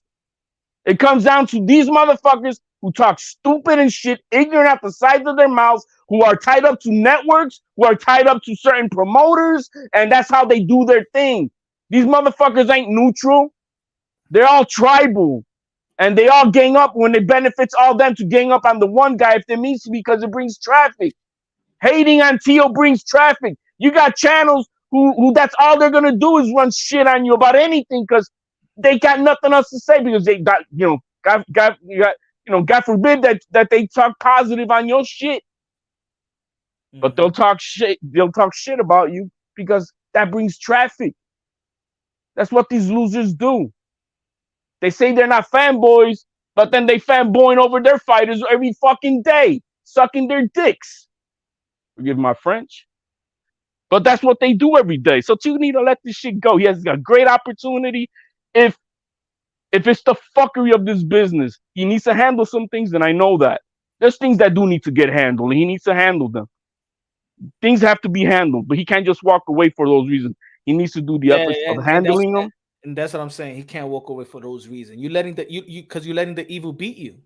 Yeah, but he does have to resolve certain things, and I do. If he needs to come back, he needs to resolve certain things. But I'm saying that your relevancy is what is gonna make it right. Not you walking away doesn't make it right. Because in the end of the day, there's one thing about you walking. This is this. There's one way that you walking away and don't want to deal with boxing no more. But his walking away is because he want to fix boxing. So you can't walk away. You're not gonna fix boxing by walking away. You're not. He said Teofimo Lopez wanna uplift the youth and the amateurs and stuff like that and help them out. Okay, you're gonna help them out, but they're gonna walk into this industry. So you being out is not defeating the purpose. Is you staying here, still elevating, still becoming relevant, still becoming more powerful, change the ways, keep on winning, change the ways, impact, change while being here. But leaving, it's not going to change anything. You're not going to do anything. Well, leaving will not lead to any type of conversations to change things that need to be changed. And I'm not talking about the bigger picture. I'm just talking about his immediate circles around him. Management, promoter. If walking away, you cannot fix these things. We have to have proper conversations sitting on a table, eye to eye, proper conversations, open dialogue. This is what it is. This is how it needs to be for me. This is what I'm expecting. How do we get there? But you're still in position that you got them by the balls. As much as they hate you right now, you're still in power position and you have them by the balls. Because for the network and for the promotional company, the belt is power. And when you have that power, whether they hate you, you have that power. You have that power. You let go of that power, they can do whatever. They can do whatever. I'm just saying, I'm just saying you could do more in changing. I'm telling you, he's going to get the bag. But it's not about you going to get the bag. Trust me, you're going to get the bag. You're only 25, you're going on 26. Jermell Charlo went from everybody talking about him fighting Tim Zhu to now him getting Canelo Alvarez. Just like that. But he's in position. He's in position. And think about it. Did anybody say that Jermell Charlo is close to having a Canelo Alvarez opportunity? No. You never know, but you got to stay in the fire. You got to stay there. It will show up. It will come. It will come, bro. Because trust me, the biggest fights in the sport of boxing will be Teofimo Lopez, Tank, Tio, Ryan, Tio, Dev, Tio. Yo, all those fights is big fights. It's big fights. Tio has an opportunity, I think. And, hey, look, man, like I said, I don't want to overspeak my boundaries of, because, if the man is, if he has his sincere, but if they're about this fuckery, man, this is one of the hottest years in boxing ever. And he has the greatest opportunity to put this fuckery away. There's one name he needs to fight next. and he signed with Top Rank as we speak. I don't give a fuck what they say. He can make that fight happen next Yeah, that'll be and obliterate this shit. that'll be a And good the one. talks about what belts mean when you have to first be a champion. Belts don't make champions. The champions make the belts look good. The belts are not the ones that make the guys the champions. People got this all fucked up in their heads. Go prove to them who the fuck you are. That's what you need to do. Kay said it could be Amir Khan all over again with the with the Charlo. I don't think that he got a glass chin like that. I don't think he got a glass chin like that. He don't got a. I think he got a chin. He a dog, bro. Amir Khan ain't not a dog like that. He could take some hits offensively. Yeah, he'll throw down, but nah, man. Jermell Charlo's a dog, and I'm not thinking that Jermell Charlo's gonna go out there to try to outdog Canelo Alvarez because then he put himself in that type of. No, he's gotta be a smart boxer puncher type of guy. He's got to be a smart boxer first to make this fight, go into deep waters where then he might be able to take care of business. Charles run Edward away with it. Charles Edward Cheese, man. We're still talking about the technique of Jermell Charlo and Canelo Alvarez, and we believe that this fight is going to be tougher than what I feel a lot of people think it's going to be. There's people out there that's saying that he's going to knock him out, that the Canelo Alvarez is going to knock him out in the 5th or 6th rounds. I don't think so. I think this fight could go well into the championship rounds. I could see this going to a decision as well because I do believe in the footwork of Jermell Charlo. I do believe that he put punches together. I believe that he got power. He's knocked out Jason Rosario with a jab to the solo plex and make him catch the Holy Ghost. We've seen the one-shot power versus Erickson Lubin in the first round. We seen him knocked out and stop Brian Castano. We seen him knock down Tony Harrison. This guy could knock out people in variety of fashion, whether it's jab, whether it's hook, whether it's back foot, whether right in the middle of the ring with one shot. He's knocked down people with one shot to the grill, one shot to the solo plex, combination punches off the back foot, spring off the ropes. This man is a dangerous man. That's why they call him the Iron Man. Canelo Alvarez, the 4th division world champion, super middleweight undisputed, cash cow in the sport of boxing versus the undisputed 154, the most underrated resume in the sport of boxing, the Iron Man, Jermell Charlo. Yeah, you were all over the place with that. We got to repeat that promo, Punch. Let's go.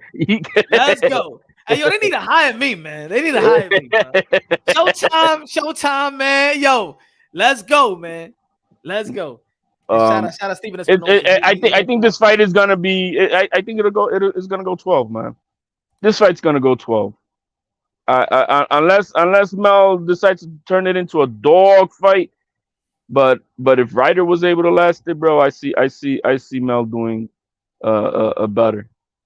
I think Mel will do better, and I think he's better than Plant.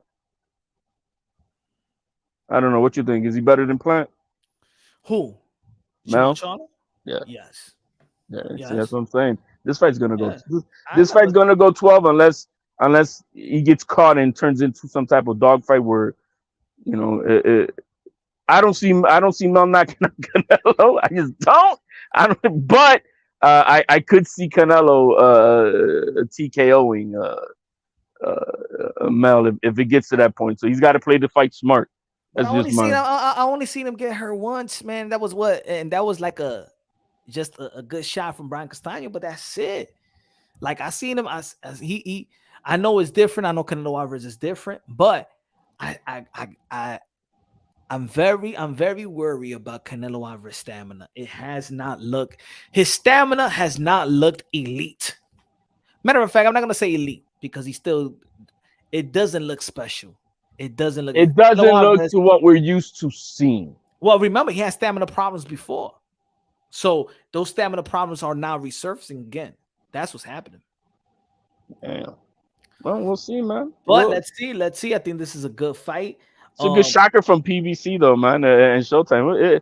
It shocked everybody, bro. Like, fuck. Finally, some other news because I'm tired of just seeing Crawford and Spence shit, which is it's a drag, bro. I'm proud of Showtime, man. I am proud of Showtime. Yeah. Showtime was against the ropes. Showtime was a lot of people was writing Showtime off with the Paramount deal. They called it two failing entities coming together, emerging together, because Paramount was also failing as well. So I think that the power players said, you know what, Al Heyman, you know, PBC, TGB, you guys, y'all gonna have to put up good fights. And it seems like the guys in Paramount, they know boxing. They're not gonna let these Keith Thurman versus Mario Barrios. I think that was to be honest, even though that was surviving. That was just surviving at was a the slap, moment. but that was a slap in the face to the powers that be. Yeah, but That they, was, you that know, was a maybe they were on the ropes, like you say, and you know, they were just, you know, putting shit together with bubblegum in the meantime until they were able to get on their feet and then provide the fights that are needed. Let's hope this is the momentum they keep on doing. I'm happy with what they provided this year, and but that doesn't erase what happened the past 3 years. And this momentum needs to continue. See, Mel gotta box until 7, 8, 9, 10. Then when they bang, he gotta have enough. That says body overhand right by cinnamon flex. Good night. You really think it's gonna be good night? Hey, I'm gonna tell you like this. I don't know in the championship rounds if Canelo Alvarez is gonna have enough. See, that's the problem. In the last 3 fights, Canelo Alvarez don't have enough. In the championship rounds versus Triple G, if you look at the scorecards, Triple G won the championship rounds. The old man had more stamina than the young man. The Bivol, even Eddie Reynoso was like, "You're not gonna knock him out. That's it. You're not gonna. You're not gonna. You know what I'm saying?" The lack of road work, it omitted. I mean, it was omitted for many years, and then it came out. So Road work. So I'm gonna say in the reverse, my brother aka Queso. I'm gonna say in reverse, if the better chance if Jermell Charlo takes it to the championship rounds. I think if Jermell Charlo takes Canelo Alvarez in the championship rounds, Jermell Charlo is going to have a greater chance to beat Canelo Alvarez. I'm flipping it up. I am flipping it up with the footwork, with the punch combination and the punch selection, and also the counter punching, because Jermell Charlo doesn't throw a lot of punches. He don't waste his punches as well. He got an accurate jab, accurate counter punching. You know what I'm saying? His counter punching, his mixing of the punches has become very awkward as well at times. Jermell Charlo, if he takes Canelo Alvarez into the championship rounds, if he gets to that point, I'm going to tell you right now, remember what I'm saying? Y'all might not believe in me. It's going to be Jermell Charlo is going to win the championship rounds versus Canelo Alvarez. You heard it here. Punch drunk. Now it could go to a decision, and Canelo Alvarez already ranked them some rounds in the beginning. But if it goes to the championship rounds, I see Jermell Charlo at least taking 2 or probably the whole 3. We'll see where Canelo's, because it is true, his stamina has gone down. That's what we've seen in the last 3 fights compared to the previous 3 fights of those. We've seen a difference. I know I have. I can't say about everybody, but I have seen a difference in his performance output in the last 3 fights compared to his previous 3 fights of those. Good looking at Rodolfo, my friend. I appreciate you, my brother. He said, love the show, bro, man. I appreciate you, my brother. Tony said, Jermall has to bring it all night. All gas, no breaks. Facts. But the thing about Canelo Alvarez is the Canelo Alvarez does give you rounds.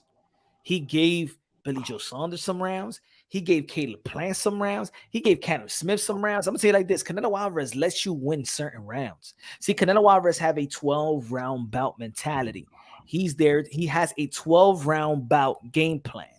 He's not going to go in the first round and try to take you out, or in the second round. He's very methodical with his attack. So, Jermell Charlo is going to survive the early rounds. He might survive the mid rounds. If he gets to the championship rounds, mark my words, Jermell Charlo is going to succeed versus Canelo Alvarez. I'm not going to say win, but he's going to succeed in the championship rounds. I think so, man. You know, they're gonna say Brian Castano know how to cut the ring off, but I don't think that that Canelo Alvarez moves like Brian Castano though. Brian Castano was like another a smarter Sean Porter to me. His attack was more effective, was more cleaner. You know what I'm saying? So Canelo Alvarez, Is he going to attack Jermell Charlo? Because if he goes to attack Jermell Charlo and start throwing a lot of punches, which he's not accustomed to doing, he's gonna burn himself out. We're gonna see what Canelo Alvarez is at. We're gonna see. But what makes this, a better fight to analyze is because people are looking at the way that Canelo Alvarez looked versus John Ryder, in which he didn't look bad. We just didn't think that John Ryder was gonna stay alive. You know what I'm saying? I didn't think he was. I think he won almost. I think he won like 10 rounds. I think the Canelo Alvarez won like 9-10 rounds and shit like that. Knocked him down. But it wasn't in overwhelming dominant fashion. He won the rounds, but it wasn't like, oh my god, it was to me it wasn't a huge beat down separation compared to the level of where Canelo Alvarez at and where John Ryder was at is the reason why people are not giving enough credit to Canelo Alvarez's performance, because it's who he fought and who he let to survive. But gotta give credit to the guy that survived, man. He the one that took the punches. Right. I look when it comes down to it, man. I think it's gonna be a 12-round fight, and whoever plays the smartest with their attack, knowing how to balance it between attacking and backing the fuck off, is gonna be the winner. Because Canelo, he obviously cannot. We already know he cannot go the whole 12 rounds banging, trying to throw 800 punches in a fight. I don't think we're gonna see that out of it. Well, we haven't, I think. Mel has got to have a higher engine, but he's got to know when to back the fuck off. He just needs to. I think he has the bigger gas tank. He's just got to know how to play with it. He's got to know how to know when to retrieve and not stay in that pocket banging with Canelo. Because I really think that Canelo could knock him out or stop TKO him more than likely. So Mel just got to have a smart game plan. Who's Mel's trainer? Is Derek James, right? Yeah, trainer of the year, Derek James. But Derek James. But I think the one that made Jermell Charlo more of a elusive fighter and has tweaked his style a little bit. I think Joan Guzman has done. I think Joan Guzman has done more than for Jermell Charlo than Derek James in the last few fights, because the rematch leading up to the rematch with Brian Castano. Well, remember he was with Jermell Charlo in the first fight with Brian Castano, and then he was living with Jermell Charlo leading up to the second fight because Derek James was busy training Earl Spence for Ugas. So I think, and then if we saw the performance that he had in Brian Castano, it was a different type of style that he brought in the first fight with a full camp with Derek James. You feel me? It was just different. So I got to give credit to Joan Guzman for the second fight, for that Brian Castano second fight. He just looked at like a different. He threw more punches that he normally throw. He was throwing the uppercuts and stuff like that.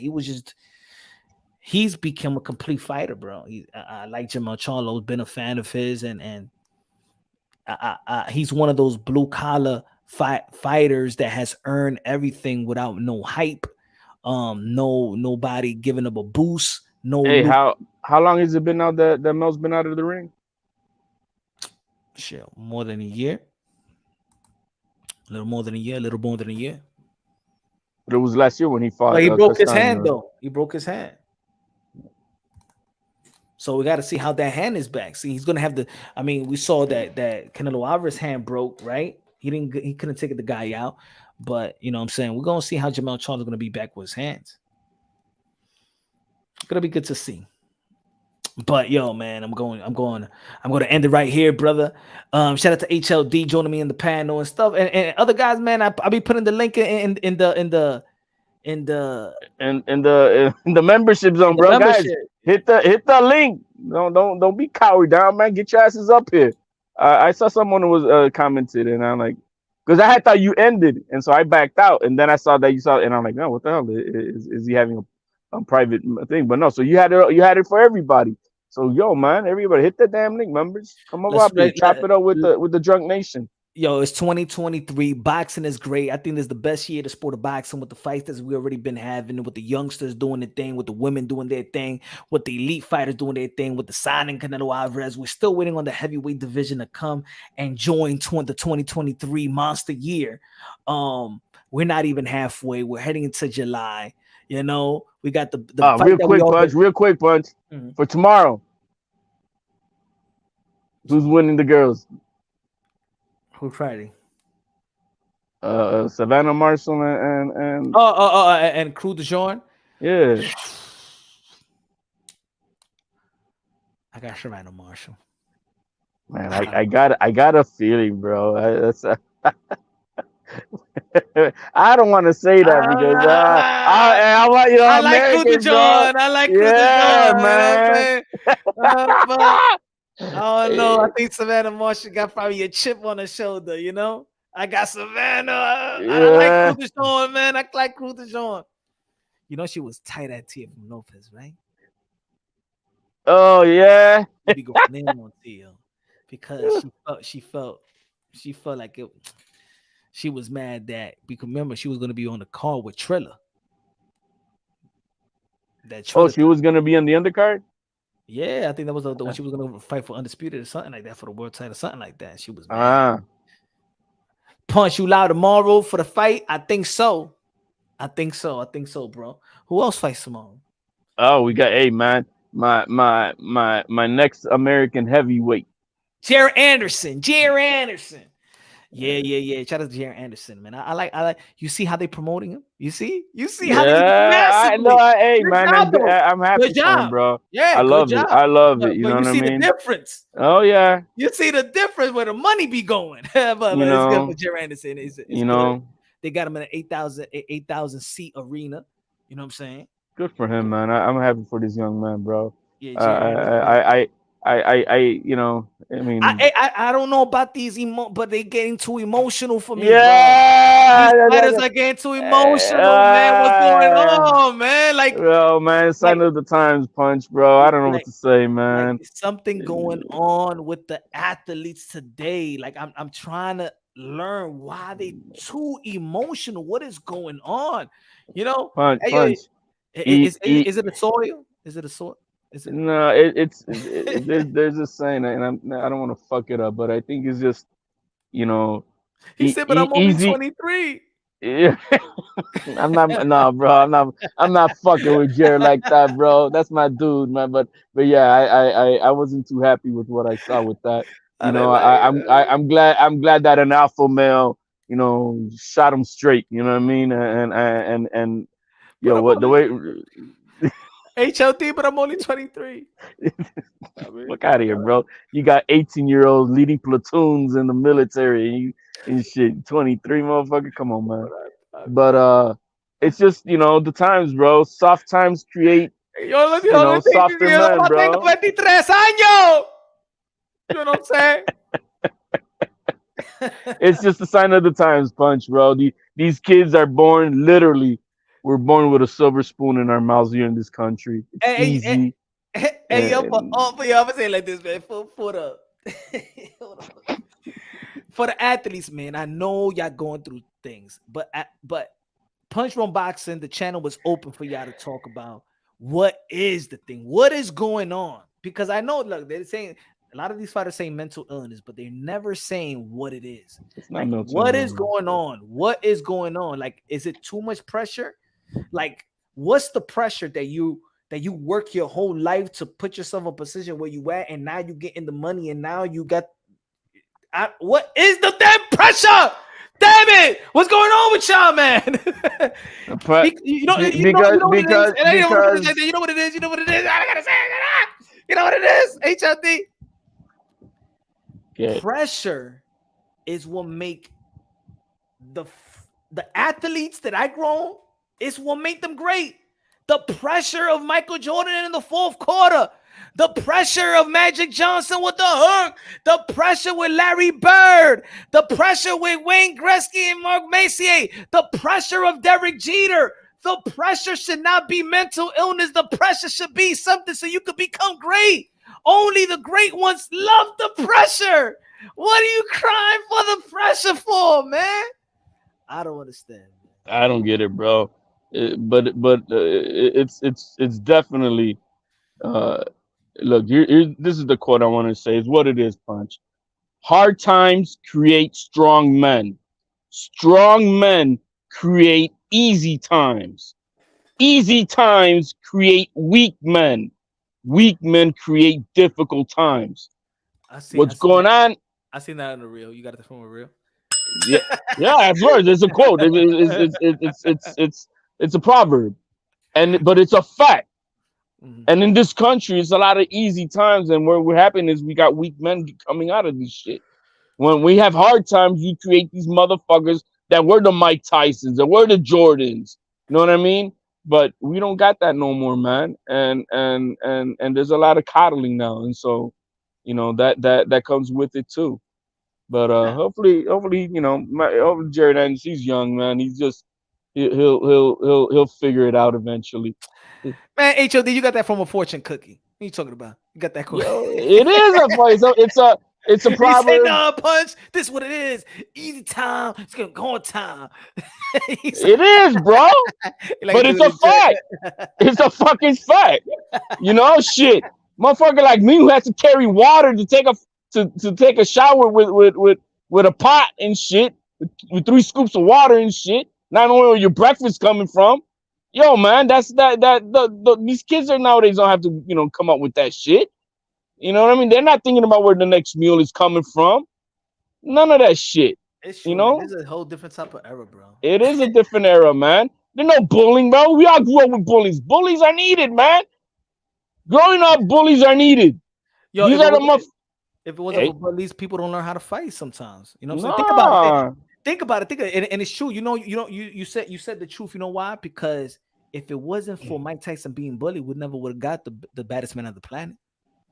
It's a lot of things. It helps you overcome a lot of things, bro. And then you have to have a father figure to let you know, okay, that's a bully. You got to stand at your motherfucking square and you're going to go beat his ass or I'll beat your ass, right? That's where my father was. You know what I mean? And that's how it was back in the old days. That was my first fight. No lie. That's what así era conmigo. And I remember, yo, no lie, my father was, I didn't want to fight this kid. Right? And this kid was like really trying to want to fight me, but I'm not trying to fight. I'm telling the kid, I don't want to fight. And my father was like, you got to fight. You better go out there and fight him. And I'm like, I don't want to fight. And then my father was, you better go out there and fight him. And then the kid was just talking ish. And yo, I beat the kid up bad. Right? And my father was happy. And I told my, and then I started, I don't know why it happened, but I started like crying. I beat the kid so bad. And then my father was like laughing when I'm going back at him. And I said, I told you I don't want to fight. I said to my dad, like, I told you I don't want to fight, but I went back. My father said, but yo, you beat him up. And I told you I don't want to fight. I wasn't so fortunate in mine with the one my dad put me in, but he made me, because I was like maybe 8 years old. And he made me fight like a 14-year-old kid, and but it was about standing your fucking ground, man. Like I beat him up because of my dad. I beat him up because my dad really got me tight. Because he talking shit, but my dad is telling me to do it. I don't want to fucking fight. But after that, I used to have, as a kid, you were afraid to fight because you don't want to get in trouble. Hell no, after my father said, no, tú le dan la cara a eso, yo te doy la cara a ti. Yeah, I think that fight for me was more like, it's almost like you're not fighting. It taught me, you know what it taught me? My first fight, it taught me that I'm actually not fighting the guy that I'm fighting. You understand that? Mm-hmm. Like, I wasn't fighting him. I was fighting because my father told me to do it and I didn't want to do it. He got me more mad than the kid itself. And I beat him up because my father made me fight him. You understand? So I was fighting the kid, and maybe that's the art of boxing as well, or the art of really combat fighting, that you're preparing for this guy, but you're really, when you hear boxers saying that I don't look at tapes, because they're really not trying to fight them. They're actually preparing themselves for whatever that guy is going to show, It's almost like fighting yourself, but beating somebody up. But you really. I understand the philosophy where Yeah. you're going with it. In my case, I was just fighting, not thinking I don't want to be getting in trouble. Once I found out that okay, I can fight. If they're picking, I can fight. All right. So after that fight, so hold your thought, because my parents getting calls every week. That your son is fighting in school. I see my pops beat up. I see my pops beat up a cop. It was like that. Yo, what's up with these fucking New Yorker parents, bro? I was fighting with cops and shit. You know what? Yeah, man, that was back in the day. Those were the days when the cops were scared. They try to, what happened was they tried to raid the apartment, right? But it was the next apartment that it was the lab, the drug lab. So you know, it was like 3 cops. It was 2 cops, right? 3 cops or 2 cops. And I remember I called out sick from school. Not called out sick, but I was home. It was in the morning. I was, I faked the sick so I could stay home. You know how we used to do. You know what I'm saying? And they broke the door. They were knocking on the door and they broke the door. And my father said, "It's not over here, it's over there." And my father fucked this cop up. That was in the, you know what I'm saying? The late, what was it? It had to be, I was in first, so it's still probably like 1989 or 88. I see my father beat the shit out this guy on the 4th floor in the hallway. And I said, my father's a superhero. I said, my dad is a superhero. That was the day that I was scared of my dad, when I see him beat the shit out of a cop. And those days, my father didn't even get in trouble. He didn't even get arrested, nothing. They just left. Too embarrassed to report that shit. Those were the days, those were the crack eras when the cops were scared of people. It was funny because around that time, it was around that time when my father actually came out of jail. I'm like, this motherfucker. My old man was so stupid, bro. He got pulled over and shit, and he was tipsy and whatnot. And they start going at it. Well, you want to fight on it? And he calls me, he pointed at me like, "Hey, we gonna fight." I'm like 11 years old, but you want me to fight with a cop too? It was 2 cops, and he's like, "You want me to fight with her? Are you crazy, motherfucker, bro?" Yo, man, these old dudes from the old days, bro, they something else. It's different, bro. It's different. That's what I'm saying, man. Hard times create hard men. These motherfuckers were just fucking different. Like you grow poor, but you don't feel like you poor because you do a lot of fun shit when you poor. And everybody's poor, man. When everybody's poor on you don't know what you don't know no difference, bro. Shit. You only got 3 shirts? Shit, yeah, no, man. Think about it. You know what was the fun? Look. I bet anybody in New York will say the same thing. You know what was one of the funnest days? When there was a blackout in the city. When there was a blackout, no electricity in the whole city. The whole city was a blackout. Oh man, that was a fun day, man. Oh my God, that was one of the best days. I think that was the first time I did see Mike Tyson, though. Now that I'm thinking about it, I think the blackout, because the chimichurri truck is they have the little radiators and shit like that, and he was in the truck. That was the first time I seen Mike Tyson in the chimichurri truck, Amsterdam, 175th in Amsterdam, and he was a zombie, bro. Mike Tyson looked like he had como se metió mal de pata, and he was drinking, and he was smoking a cigarette. Mike Tyson.